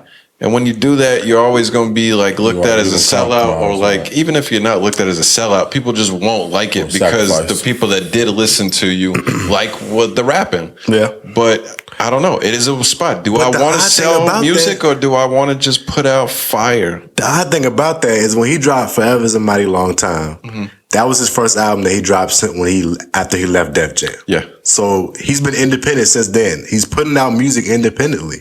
You don't have to chase nothing when you're independent. You don't have to meet a quota or make a single that the label gonna like. You're independent. You can do what you want to do. So why not just rap your ass off? Yeah, but what if he wants to make money? What if that's what he wants to do? I mean, I don't know. I feel you, bro. Like, I can't imagine listening to Crit and not rap. You know what I'm saying? I haven't even heard it yet, but like that is what he does, and that's what he does super Raps well. his ass off. So I can't imagine I'm gonna love this new album. But he's put in 10+ years of just I'm gonna keep rapping my ass off and be the dude in the South that actually has something to say, is like stuff that he says. Yeah. But if nobody wants it, like, I mean, at some point, I understand trying to make some money. At this point, I don't know if he's declined, but he certainly hasn't grown from. I think it's fair. You know, like the spot I met or started listening to Big Crit at. So, man, I don't know if I can take your word on that. you ain't listening to Crit. That was like 2011, 2011 was the first time I heard Big Crit. That's 10 years, though. That's the time. Yeah, that's what I'm saying. I didn't say it wasn't anything about the time frame. I'm just saying I'm not sure if he's. I would say he's declined since then. Did you listen to Forever's a Mighty Long Time?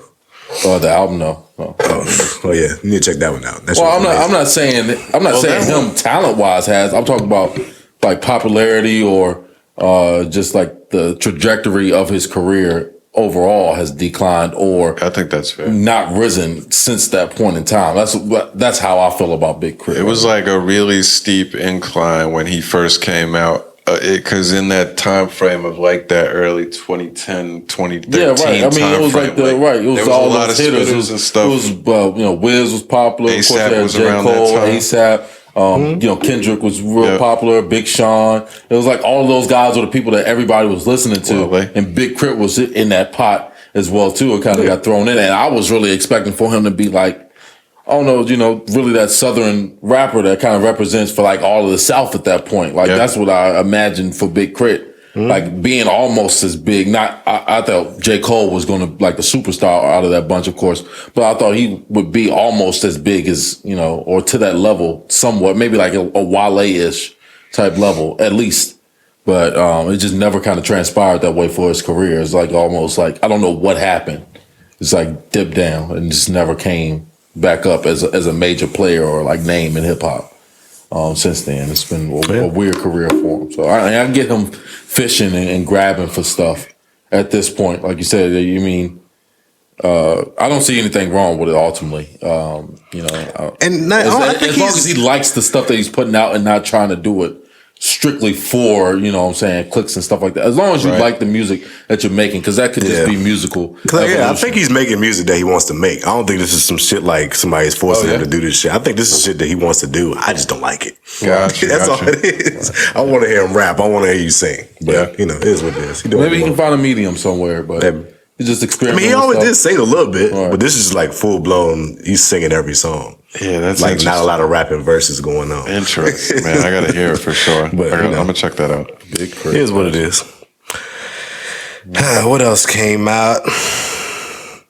Oh, it's new artist. Really like him a lot. That's right. New artist called Clyde Guevara. He's I guess obviously has an affiliation with DJ Drama because he put out a Gangsta Grillz album recently. But I was just searching through some joints and I found this, clicked on it, saw a Gangsta Grillz. I was like, who's Clyde? First song, he going crazy, called Old Me, dope record. He going off. Say he's from New York, Brooklyn, and from LA. Don't know how he worked that out, but guess he got the best of both worlds. But he's pretty fire. Somebody check out. I liked what you sent to me, and then I checked out a couple other songs. Yeah. And to me, it was one of those moments where I was like, I was really impressed with him as an artist. Right.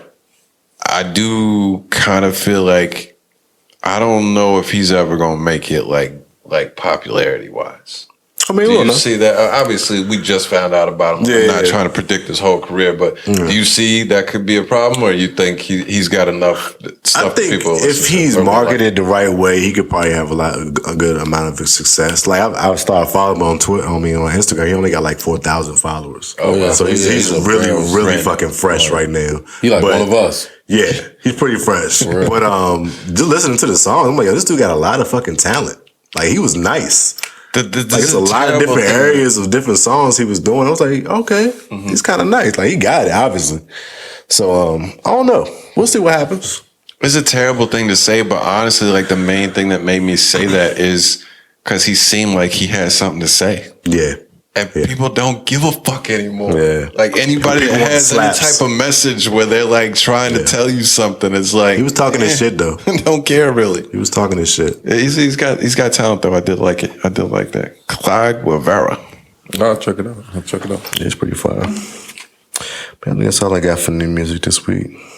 Nothing else too crazy. There really was not anything that I was listening to this week. So, Brian Flores. I've been giving props the last couple of weeks. Probably more props than I should. Like I think I'm almost done. So don't get too much more excited. But I've been shouting out the Steelers a lot, man. We talked about it a little bit back when Brian got fired.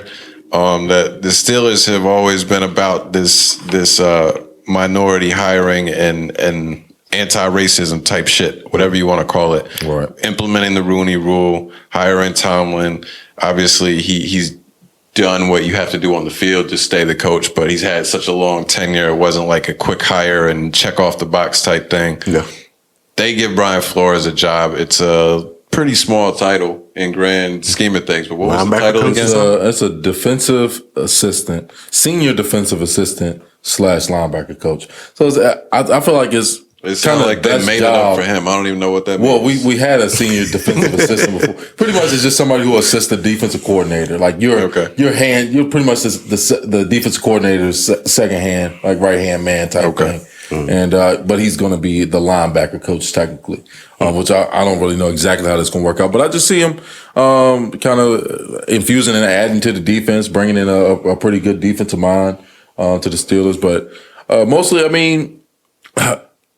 I kind of expected this to happen somewhat. I think it happened a lot more abruptly than I expected. Bold move. It happened out of nowhere. Like all of a sudden. Super shocking. I It's like Saturday you didn't during see the any day. interviews or anything, any speculation. Oh, Brian Flores is in the Steelers' office. Right. They're interviewing him. None of that happened. So I thought that was kind of curious, but you can expect a move like this from the Steelers. You know what I'm saying? They're gonna kind of do I guess opposite of what like the rest of the league is trending to do, especially when it's something like this where it's like, they got to stand on it. You know what I'm saying? Like we made this rule and we see that it's not being enforced like it's supposed to be, and people are taking it as a joke. But all we can do at this point is at least offer this guy an opportunity. Yeah. You know what I'm saying? To get back into coaching, because it was trending towards him not getting a job at all. You think this is fully Tomlin influenced? I think Tomlin definitely brought the idea to the Rooneys. He probably had a conversation with Brian Flores or something, and just let him know, like, look, if things don't go the way that you want to go or something like that, just know you got a job here. You think he thought he was texting Brian Dable? Probably. That's a possibility, I guess. Think they got mad that he showed up and like, fuck, we gotta hire him. I fucked this up. Oh shit, I fucked this up. Sorry, Brian. Nah, I thought it was really dope. I felt like I feel like we're pretty much all on the same page. And we were like, yo, he's never going to work in the NFL again. Like, there's just no chance they're going to let this happen on a blackball situation where it's just like unspoken. You don't hire that guy. He's done. He's suing all of us. It is what it is. So I think it's really cool that he got a job immediately, even if it's not a big time thing. I really like that they gave this opportunity. Yeah, I like it a lot for the Steelers. But what do you think about like what angle was I coming at this with? I think I lost my train of thought. That's all right. I'm sure you'll make one up. Yeah. But hold on, I'll come back to it. What are your thoughts on the Mark? Oh, the signing, that was a good move. Were you surprised by it? Yeah. Did you think he was going to get an opportunity, especially this first year? Yeah, I won't expect him to get no job that fast after all this going down, especially with the lawsuit going on. But hey, Steelers looked out. Yeah. They'd be mad at that. So what do you think about the people who are saying like, oh, this isn't enough? Like, or like they speaking from the perspective like, this job isn't good enough for him. Like, this is a joke type thing. Have you seen that? Like, people with that perspective? I put it up on Facebook as soon as it happened, and I was like, yo, shout out the Steelers, everything that I just said. And the only people that commented on my shit were like, this is a slap in the face. And then somebody else said something about, he should be a head coach, though.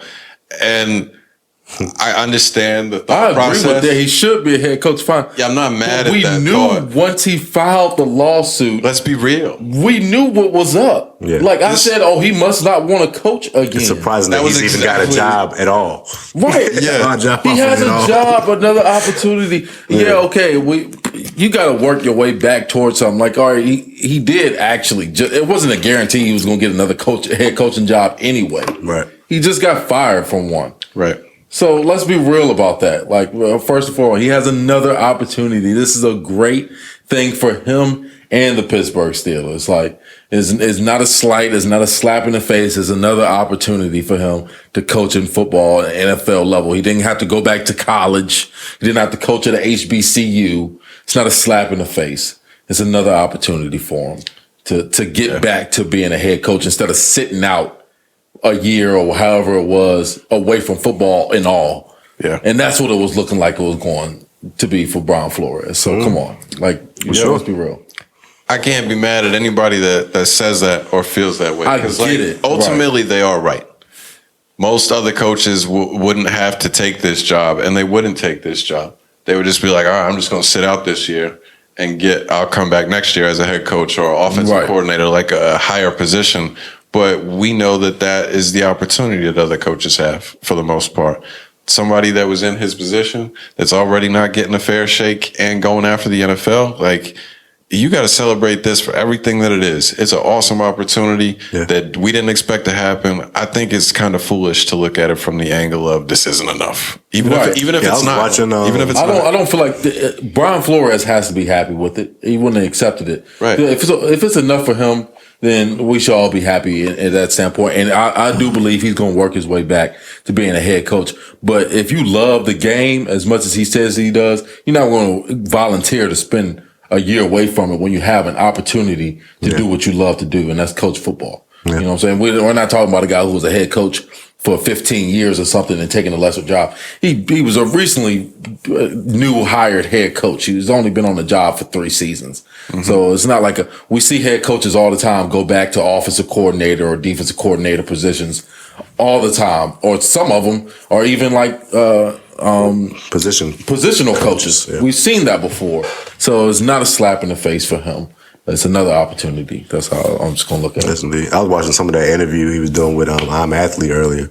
They was talking about that and how he was talking like he had no expectation to be coaching it at all. Right, and exactly. During that interview, like he had no intentions of thinking that he was gonna get offered a job or in the interview at all. So the fact that he did get that from the Steelers is dope. Because he was fully in on like, I know the decision I've made, and that's a sacrifice. This ain't about me making that money. Right. I think he said he didn't even sign his papers to being fired from the Dolphins yet. It was something with that, like if you sign it, then you have a possibility of still getting your money. 'Cause he's still like 2 years under his contract or something like that. Yeah. So it's like if he signed that, there's a possibility he could still get his money, but he wouldn't have been able to file a lawsuit. Yeah. So the fact that he didn't sign it, he had to not sign it so he could file a lawsuit, and he's like, it's a possibility he won't get paid nothing.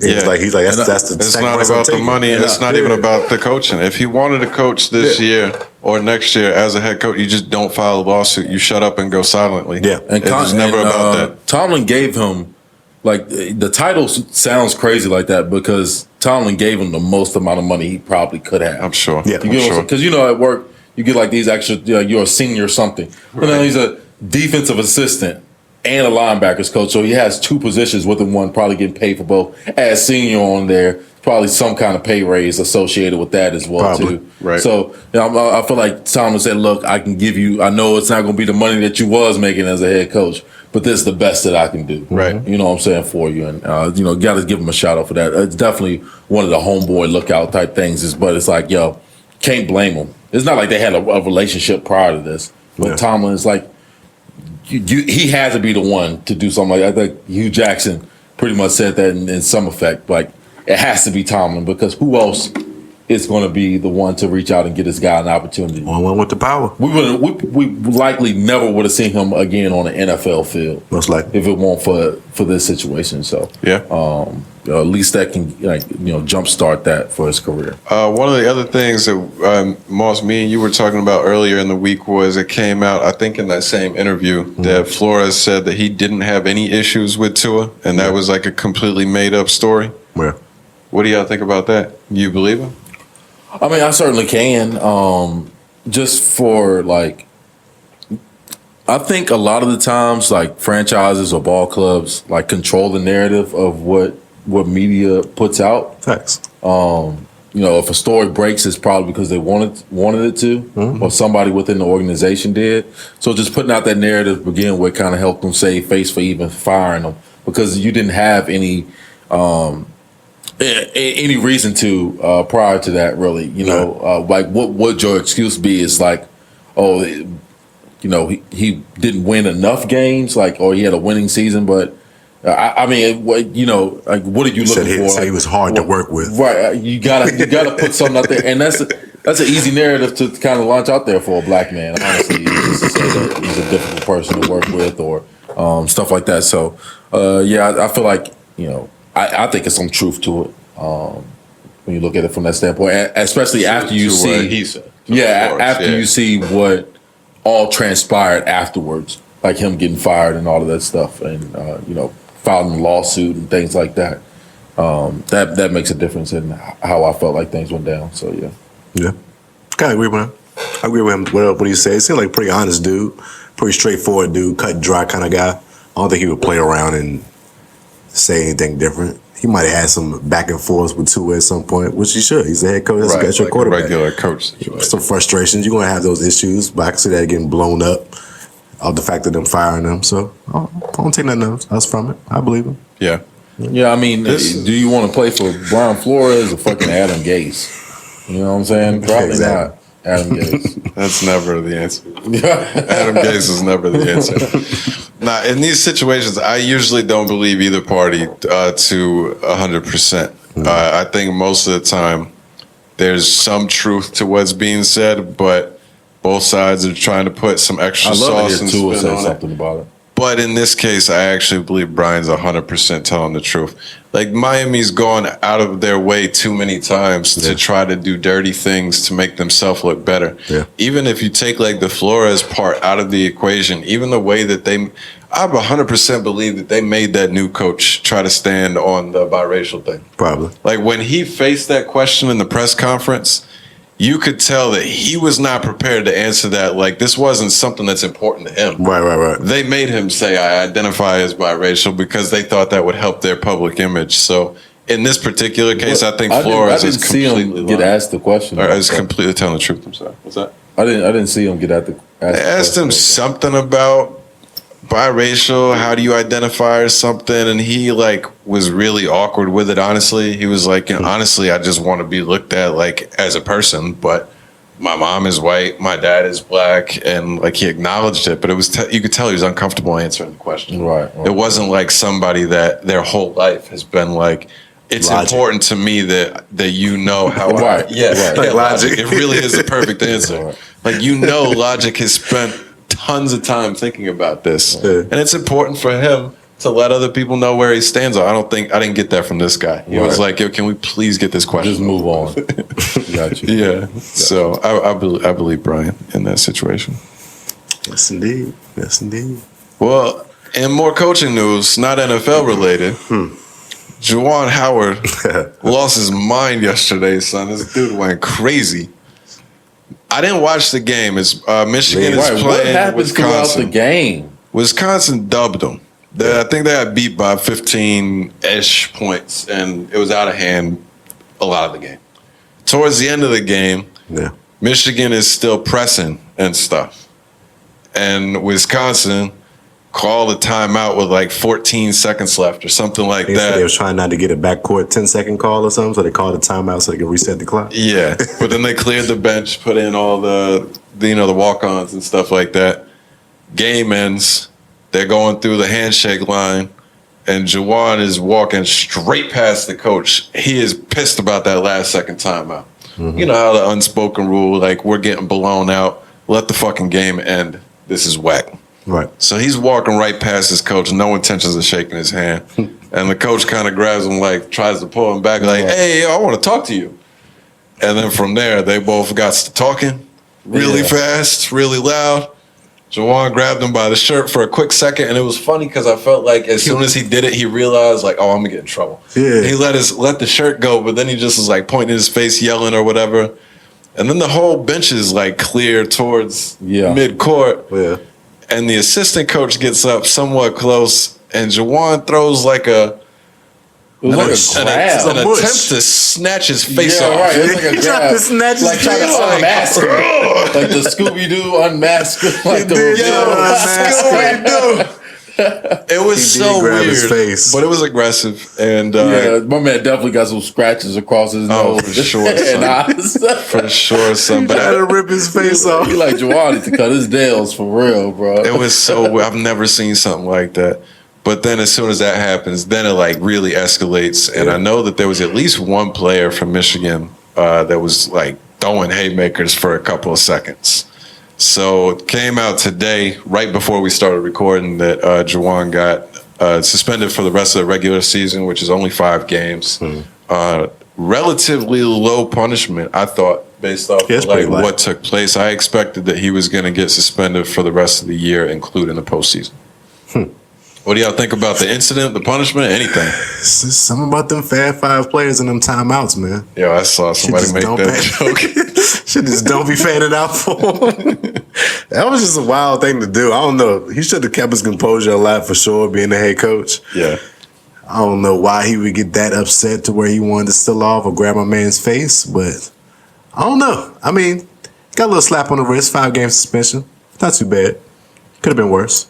It really just seemed like an excessive reaction. It was. Like, I understand you're getting beat bad or whatever. Yeah. Who knows how bad the game went. I'm sure it's like super frustrated or whatever. But the extra timeout is like, all right, bet. I keep that in mind next time, and when we're whooping that ass, I'm gonna do something like that back. Right. It's not like we're about to fight. Well, I mean, between him and Penny, they giving black coaches in the basketball a bad name, right? Bad name, bro. Well, Memphis on the come up. Memphis won like 6 or 7 in a row, I think. Oh, I see it signed Emmanuel Hanson. No, he committed. He committed. Oh, they gave him an offer. They offered. They just offered. I think he's gonna get a better offer. That was one the guy you said. Yo, is he going to the league though? Yeah, the guy you said. Is he going to the league? I think he is. Remember you said that you could beat this dude in a game of 1-on-1. No, Moss did. I didn't say I could beat him. I said there's no way I'm letting him go right the whole time when you know he don't have another arm. He's going to do that too. He's up over the rim though. No, he's nice though. Yeah, he's nice as fuck. Like, dude, you don't need 2 hands necessarily to play basketball. We're not gonna say that. No, this was his take last time. Consistency. You don't need 2 hands to be good at it. I swear you don't. Nah, that was cool though. I was pretty excited to see him get the offer. And he signed with J. Cole. Yeah, he do got John Cole. Oh yeah, they put out a little promotional video or whatever on his channel, on his YouTube channel. Mitchell and that shit was dope. I was like, I was like, jerseys look hard. Look hard. Yo, I was like, J. Cole doing Nike commercials and shit there. Like, that's what it seemed like. The dude was dribbling the ball and shit, and J. Cole was doing the narrative. The shit was a dope commercial. Yeah, good old rapper merch. I don't know if those. He got a little collaboration going. You little mini baby Ye. Them jerseys look hard. Though. I might have to give me that Boston joint. That shit hard. They really did. I liked a couple of them. Philly looked fire. Yeah, they had some fire joints. But Juwan. Yeah. What was your thoughts on Juwan? Just can't do it, man. I mean, look, I think he should. I think the suspension should be worse. He probably should be out for the rest of the year, including the postseason or whatever. But really, it's just one of those things you can't do as a coach, strictly based on like your players, like how they'll react to it going forward, and in that moment as well too. It's like what are you setting here? Like, You know what I'm saying? What kind of tone are you setting going forward for these guys? Like, they're going to think this is okay to pop off in the game just because somebody says something like, oh, the coach does it. Like, so I guess, what kind of mentality are you setting up for your team right now? That's what I feel like. Sorry to interrupt. I don't have a sample anymore neither because my phone just died. Oh, that's I was giving samples today. I was about, I guess we're going to have to. I mean, you can still play yours if you want, but I had one and my phone just died. But I'm curious to find out because it happened, the suspension came out right before we started recording. Yeah. I want to find out what the kid got. Because like I said, that one Michigan dude, I'm pretty sure he's a starter too, Diabate. He was throwing punches. I feel like he's going to get a heavy suspension. Yeah, that's not good. And that sucks because, like, His it was coach really all his coach that made everything right. happen, but he was the one that went the most aggressive with it. I'm concerned he's going to get a real penalty. Your team is shaped in the image and, like, the mentality of the coach. So once you go out there and start acting like that, just don't be surprised if your team acts that way on the floor. And you know what I'm saying? Even when you're super calm, I think that's a coach. You always got to be mindful of your demeanor and stuff like that because it is going to carry over to the rest of your team, and that energy doesn't die. Like so, Gotta keep your composure. Yeah, I think you got to just be smarter than that in those moments because you want your players to do the same thing. So you got to set the example. Yeah, And, that just wasn't a good job of it in that instance. But we all make mistakes. And I guess he's fairly new at what he's doing. So. Yeah, that was the reason I thought he was going to get a bigger suspension too, though. Is he had an incident last year. Oh, really? It was very similar to this, where towards the end of the game, he was like going across. The game was still going, and he was like way across half court, screaming at the other team's coach. I can't remember which team it was, but then they tee him up, and like. Players are holding him back, and he's like trying to throw players off. He's like that dude that was chasing down LeBron earlier this year. And he got tossed. But it was like very aggressive. Like he wanted to go fight. So I'm surprised that like the second time that Juwan got to chill. He really does, man. I like him. He seems like a beast coach. He's done really well for Michigan. With that much passion that he shows, obviously, right? Yeah, players gonna love that shit, but it could be to like their detriment. Yeah. To inherit that kind of mentality or think this is how you can react. Right. I mean, look, you can play with that kind of edge or like passion and fire and stuff, but you have to control it. And as a coach, that's what you're supposed to be doing is teaching technique and control and all of this stuff, but how are they supposed to have it when you lose it? Right. And you don't, you know what I'm saying? Like, that's what I'm saying. You got to be so mindful of those things. Coaching is bigger than just knowing the game. It's knowing the people as well, too, and like leading men on top of that, and not only leading men in college, but helping them grow to be men. So, like, I mean, this is serious. Dropping bars. Talk to him, Carl. This is why you can't do it as a coach. I'm with you, man. You can't do it. It's bigger than you in those moments, and this little spat that you're going to have with this guy is more embarrassing than anything. And that's what you got to look at it as. Case closed. Yeah. I ain't got nothing else to say on that. That is everything. Keep that shit up. Put a bow on it. Yeah. Shit. I think the last thing that we had discussed was All-Star Weekend. And I didn't watch none of it until last night when I was at poker and we had the game on. So it was a very half-hearted watch. But tell us about the weekend. Did you watch any of the Saturday night stuff? I did. Watched the 3-point contest. Watched the dunk contest. Won it, right? Cat did win it. What the fuck? He had the highest odds to win that shit. Plus 13. And he fucking won it. He fucking won that shit. How was Cat in it? Was he stroking though? Like what? Yeah, he had the most. He had like 29 in the final round. Impressive. That's impressive. Why was he in it though? No idea, but he won that shit. He's got two teammates that shoot better than him. All right, I think I figured out what's going on. I figured out, not really figured out. I think it's kind of evident of why the dunk contest is not good. All right.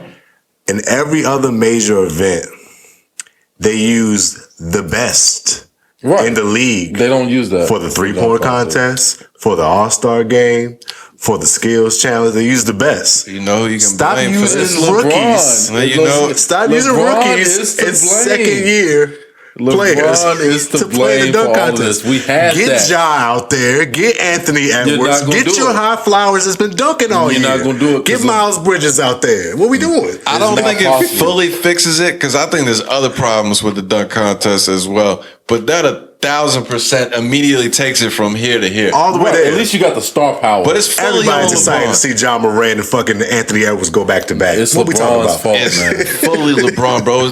All the way up until it was nothing.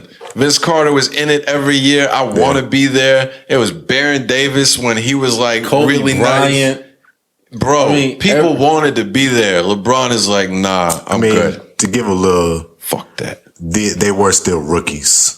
I think Kobe was a rookie when he did But it. LeBron And never did it when he wasn't was there. young. You're right. He never you're considered it. He I always can't said that he's speak to not it. going to do it. And I always think it was a point. And it's one of the things I know he's achieved all these accolades, but it's like really one of the things that's disgusted me about LeBron's career is the fact that he has not done a dunk contest. I swear. I feel like what are you worried? You're the best in the world. Like I feel like he's That's worried about hilarious. getting on that stage and being embarrassed or something like that. But it's like Do you think that for real? I think don't that's think that what would it be it. is. I can't I imagine don't. him not What else are being- you? What are you concerned about? You I concerned about don't think he losing? would be embarrassed about dunking. I think there's He'll a win better that shit chance. easily. I think there's a better Why not chance do of it? using it as well. Then why not do it? I think it's he doesn't want to get on that stage and be embarrassed because it's like why wouldn't you want to do it? And I think it should be contractual in these NBA contracts for them to do whatever event. They are there to entertain. They are part of the NBA to entertain. So therefore, whoever the top players in the NBA selected for this shit, you can't turn it down. How about that? Yeah. It's in your contract to be in a dunk contest. LaMelo, I'm not saying he's a great dunker, but Anthony Edwards, Ja Morant, it's in your fucking contract to compete in this. Well, our job is to entertain. This is one fucking weekend. I agree. We're not Really? This should be in contractual. I think they should start making them do it. I'm surprised from What reason do they really have not to do it though? Do people be turning down like the 3-point contest and shit like that? The skills challenge? I feel like they don't be turning down that shit. Right. So why are y'all turning down the dunk contest? I feel like they're embarrassed to do it, bro. I swear. It's Is like it that much pressure I think to do dunks that you do all year long? I don't think so. I honestly think it's an injury thing. And I'm with you. I don't believe that because they do these dunks in practice all the time. Crazy dunks in practice and shit. Sure, and experimenting. You know what I'm saying? All-Star game. It has nothing. Right. It has nothing to do with injury. You're not worried about getting hurt from dunking. You're fucking basketball player. That's the only difference. That's the only difference I can come up with between the 3-point contest and that. It's certainly more physical. But at the same point, there has to be people turning down a 3-point contest because it would have been. Steph wasn't in there. I know he's won it multiple times and stuff, but the guys that were in it this year are not massive stars. Not all of them. I think they're Luke Kennard. They usually have the better 3-point shooters in it. The better 3-point shooters. A lot better than the dunk contest. But you don't know the guys' names in the dunk contest. I don't think people take. I think most of the guys don't look at the All-Star game as the All-Star weekend as a thing anymore. Like it's a vacation. Yeah, it's a vacation, and even in the game, they're not really playing. Yeah, Cleveland. That's wild. But I did see another good idea how they need to. Y'all ever seen the drill, the 3 dribble drill, 1-on-1 thing? Yeah, they said they should put that challenge in there. Have a 1-on-1 3 dribble challenge. I'd rather watch that than the dunk contest that they're putting out there now. But honestly, I don't care about that. It can be fixed.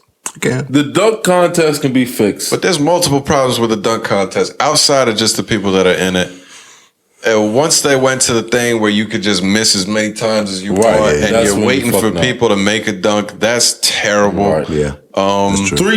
Three chances. That's it. I give you 2.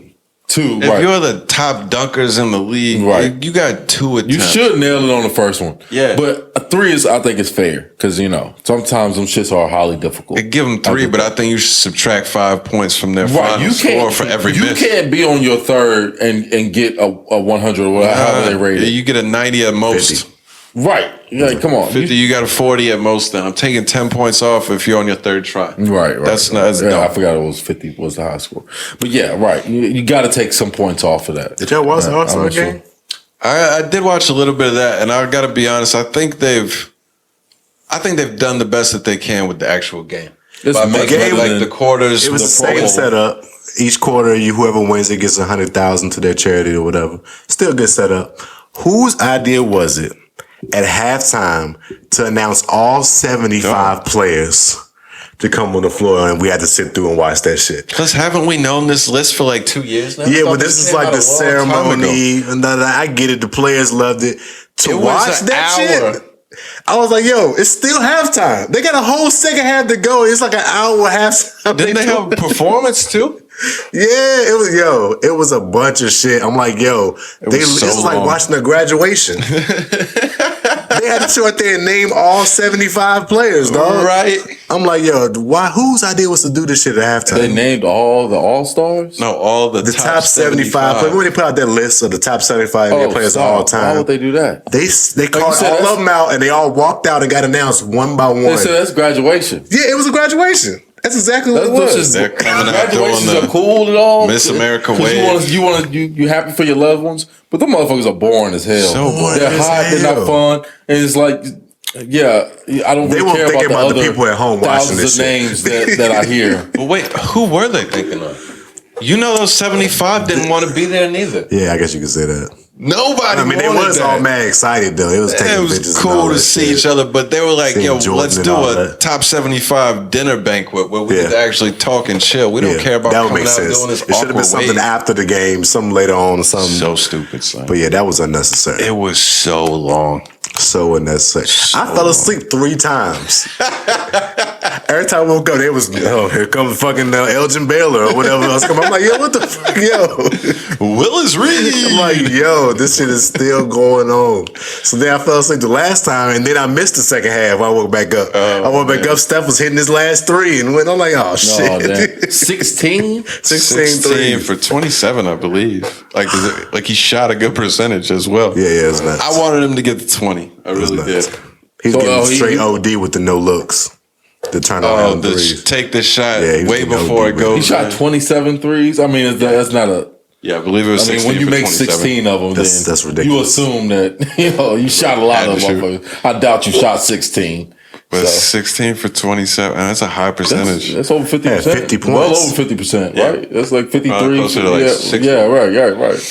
Giannis probably would have won it. He had like 30 and 10 or something like that. Oh, really?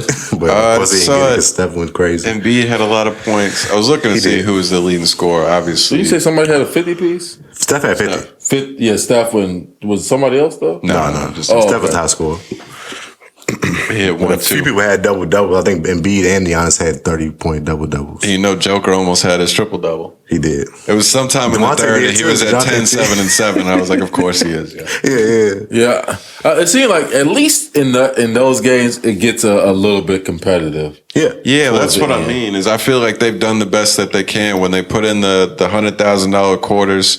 It makes each quarter relevant. And then, honestly, as confusing as it is to explain that put it to ending a to score. somebody else, when you watch it, makes sense. it really is smoother, bro. Yeah, it is.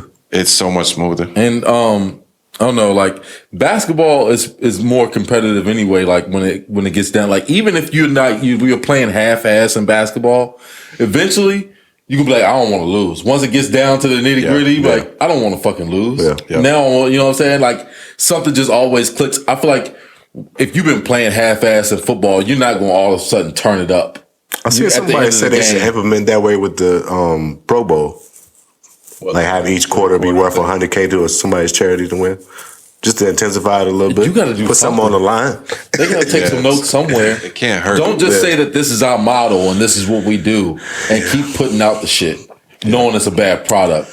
Adjust what you do. Agreed. And take some notes and take from something else. I think the only seems to issue be with more that is you're not successful. trying to have nobody get injured in the Pro Bowl. Yeah, I It's a don't lot think more they risk to can get make the injured in Pro Bowl cool again. Yeah, it's not. Yeah, I mean, with the way that the NFL money At is least so in basketball, big you can now. bullshit around and not get injured and still have a good, decent game. But in football, you got to hit. Right. You ain't trying to get nobody fucked up Yeah, in the we Pro Bowl. trying to end. Yeah, you This got is to what we hit. want to see. We want to. These are the biggest, baddest motherfuckers of all Yeah. the land. I want to see them knock somebody out. You know what I'm saying? Like, Too many this is what- fucking right. millions of dollars of contracts on that field, boy. They ain't letting that shit get fucked up. So maybe the football, maybe Non-guaranteed there is no contract. solution. Yeah. Maybe there is no solution. to I don't this. think so. I think they got to just scrap that idea. The LeBron game winner was pretty cool. Yeah, it's not. Being in Cleveland and everything, it was a tough shot. It was a pretty That's what dope LeBron finish. does. He had to get something. You can let Steph steal the whole show. Yeah, apparently. That was a good one though. A little spin off the back foot, reverse. That was a tough shot. Yeah, it was. I mean, tough shot. shot. And hit like almost the other side of the rim. Like it's one of those shots. Like it I don't know. It just went in type shit. But it was money for sure. Yeah, it was wet. But I don't know. It was definitely a great shot. I thought it was odd when I guess LeBron had met Jordan again. He was like, that was like his second or third time meeting Jordan in his whole career. The first time he was like a rookie in the league. I was like, that's wild. You've only talked to Jordan like twice. Yeah. You would think they would talk more. It seems like just naturally you run into each other. Like he used to be on the bench. Yeah. For the Hornets. Yeah. It's just odd. And twice in 20 years? That's intentional. It's nuts. Yeah, That's it's gotta be intentional, right? That's intentional. I'm not saying Jordan hates LeBron, but I think that's that competitive shit where he's like, I got nothing to do with you, bro. Yeah, Jordan just feel like you can't sit with me yet. Type I do thing. think that's kind of. You got to son him to a certain degree. I agree. So Ironically, in the top 75, Jordan is 1 and LeBron is 2 on the They list. do have it ranked. Yeah. I didn't know if that was the case or Jordan not. and LeBron is 2. you think Jordan would have showed up if he was double two? What? I was surprised he showed up as one. I was surprised he wasn't just like, I'm not coming. Yeah, they did say he flew in that day. He was like at the Daytona NASCAR shit or something. course. He just flew in that day to make it on time. I saw Came in late. it challenged Magic Johnson to 1-on-1 or something like Saw that. that too. Dead serious too, straight face. Yeah. Where your shoes at? We can go right now. This guy's Like, sir, y'all are what, like 65? Yeah, y'all need to chill out somewhere. one of y'all got a crazy disease too. Right. Crazy, son. I ain't been thinking about that. It's Jordan. He's an egomaniac. It's a disease. What were you thinking of? Yeah. Well, we getting close here on time. Do y'all have any final thoughts, any words of wisdom? Sorry about these samples. I legit had one. Carl's just not prepared, so be mad at him. But my phone died. sure. What could I do? For sure. All my fault. I think he's playing. I got some words of wisdom. Yes. Gotta give us something to end it off, right? I like it. What you got? Bless us. All right. If you want to buy things without looking at the price tag, you got to be able to work without looking at the clock. Oh, that's true. That's true. I'm gonna keep looking at price tags because I'll be watching the clock. Watching that motherfucking clock. Yeah. Every day. You want to look at that fucking clock? Oh my God. Only been here 2 hours. Oh, shit. Who said that? So I saw some shit on fucking Twitter, Instagram. Justin LeBoy. That was a good no quote. doubt. Justin LeBoy. I forgot who it was. I was like, that's a good one right there. I'm That writing is it a down. good. I like that. I like that. Carl, you got anything? Nah, man, we're good. I don't have any words of wisdom neither. I think we gave you 2 hours of wisdom. So we're just gonna leave it at that. That was a good pod. Samples will be back next week. I like that. We appreciate y'all. We love you guys. We'll be back. Peace out.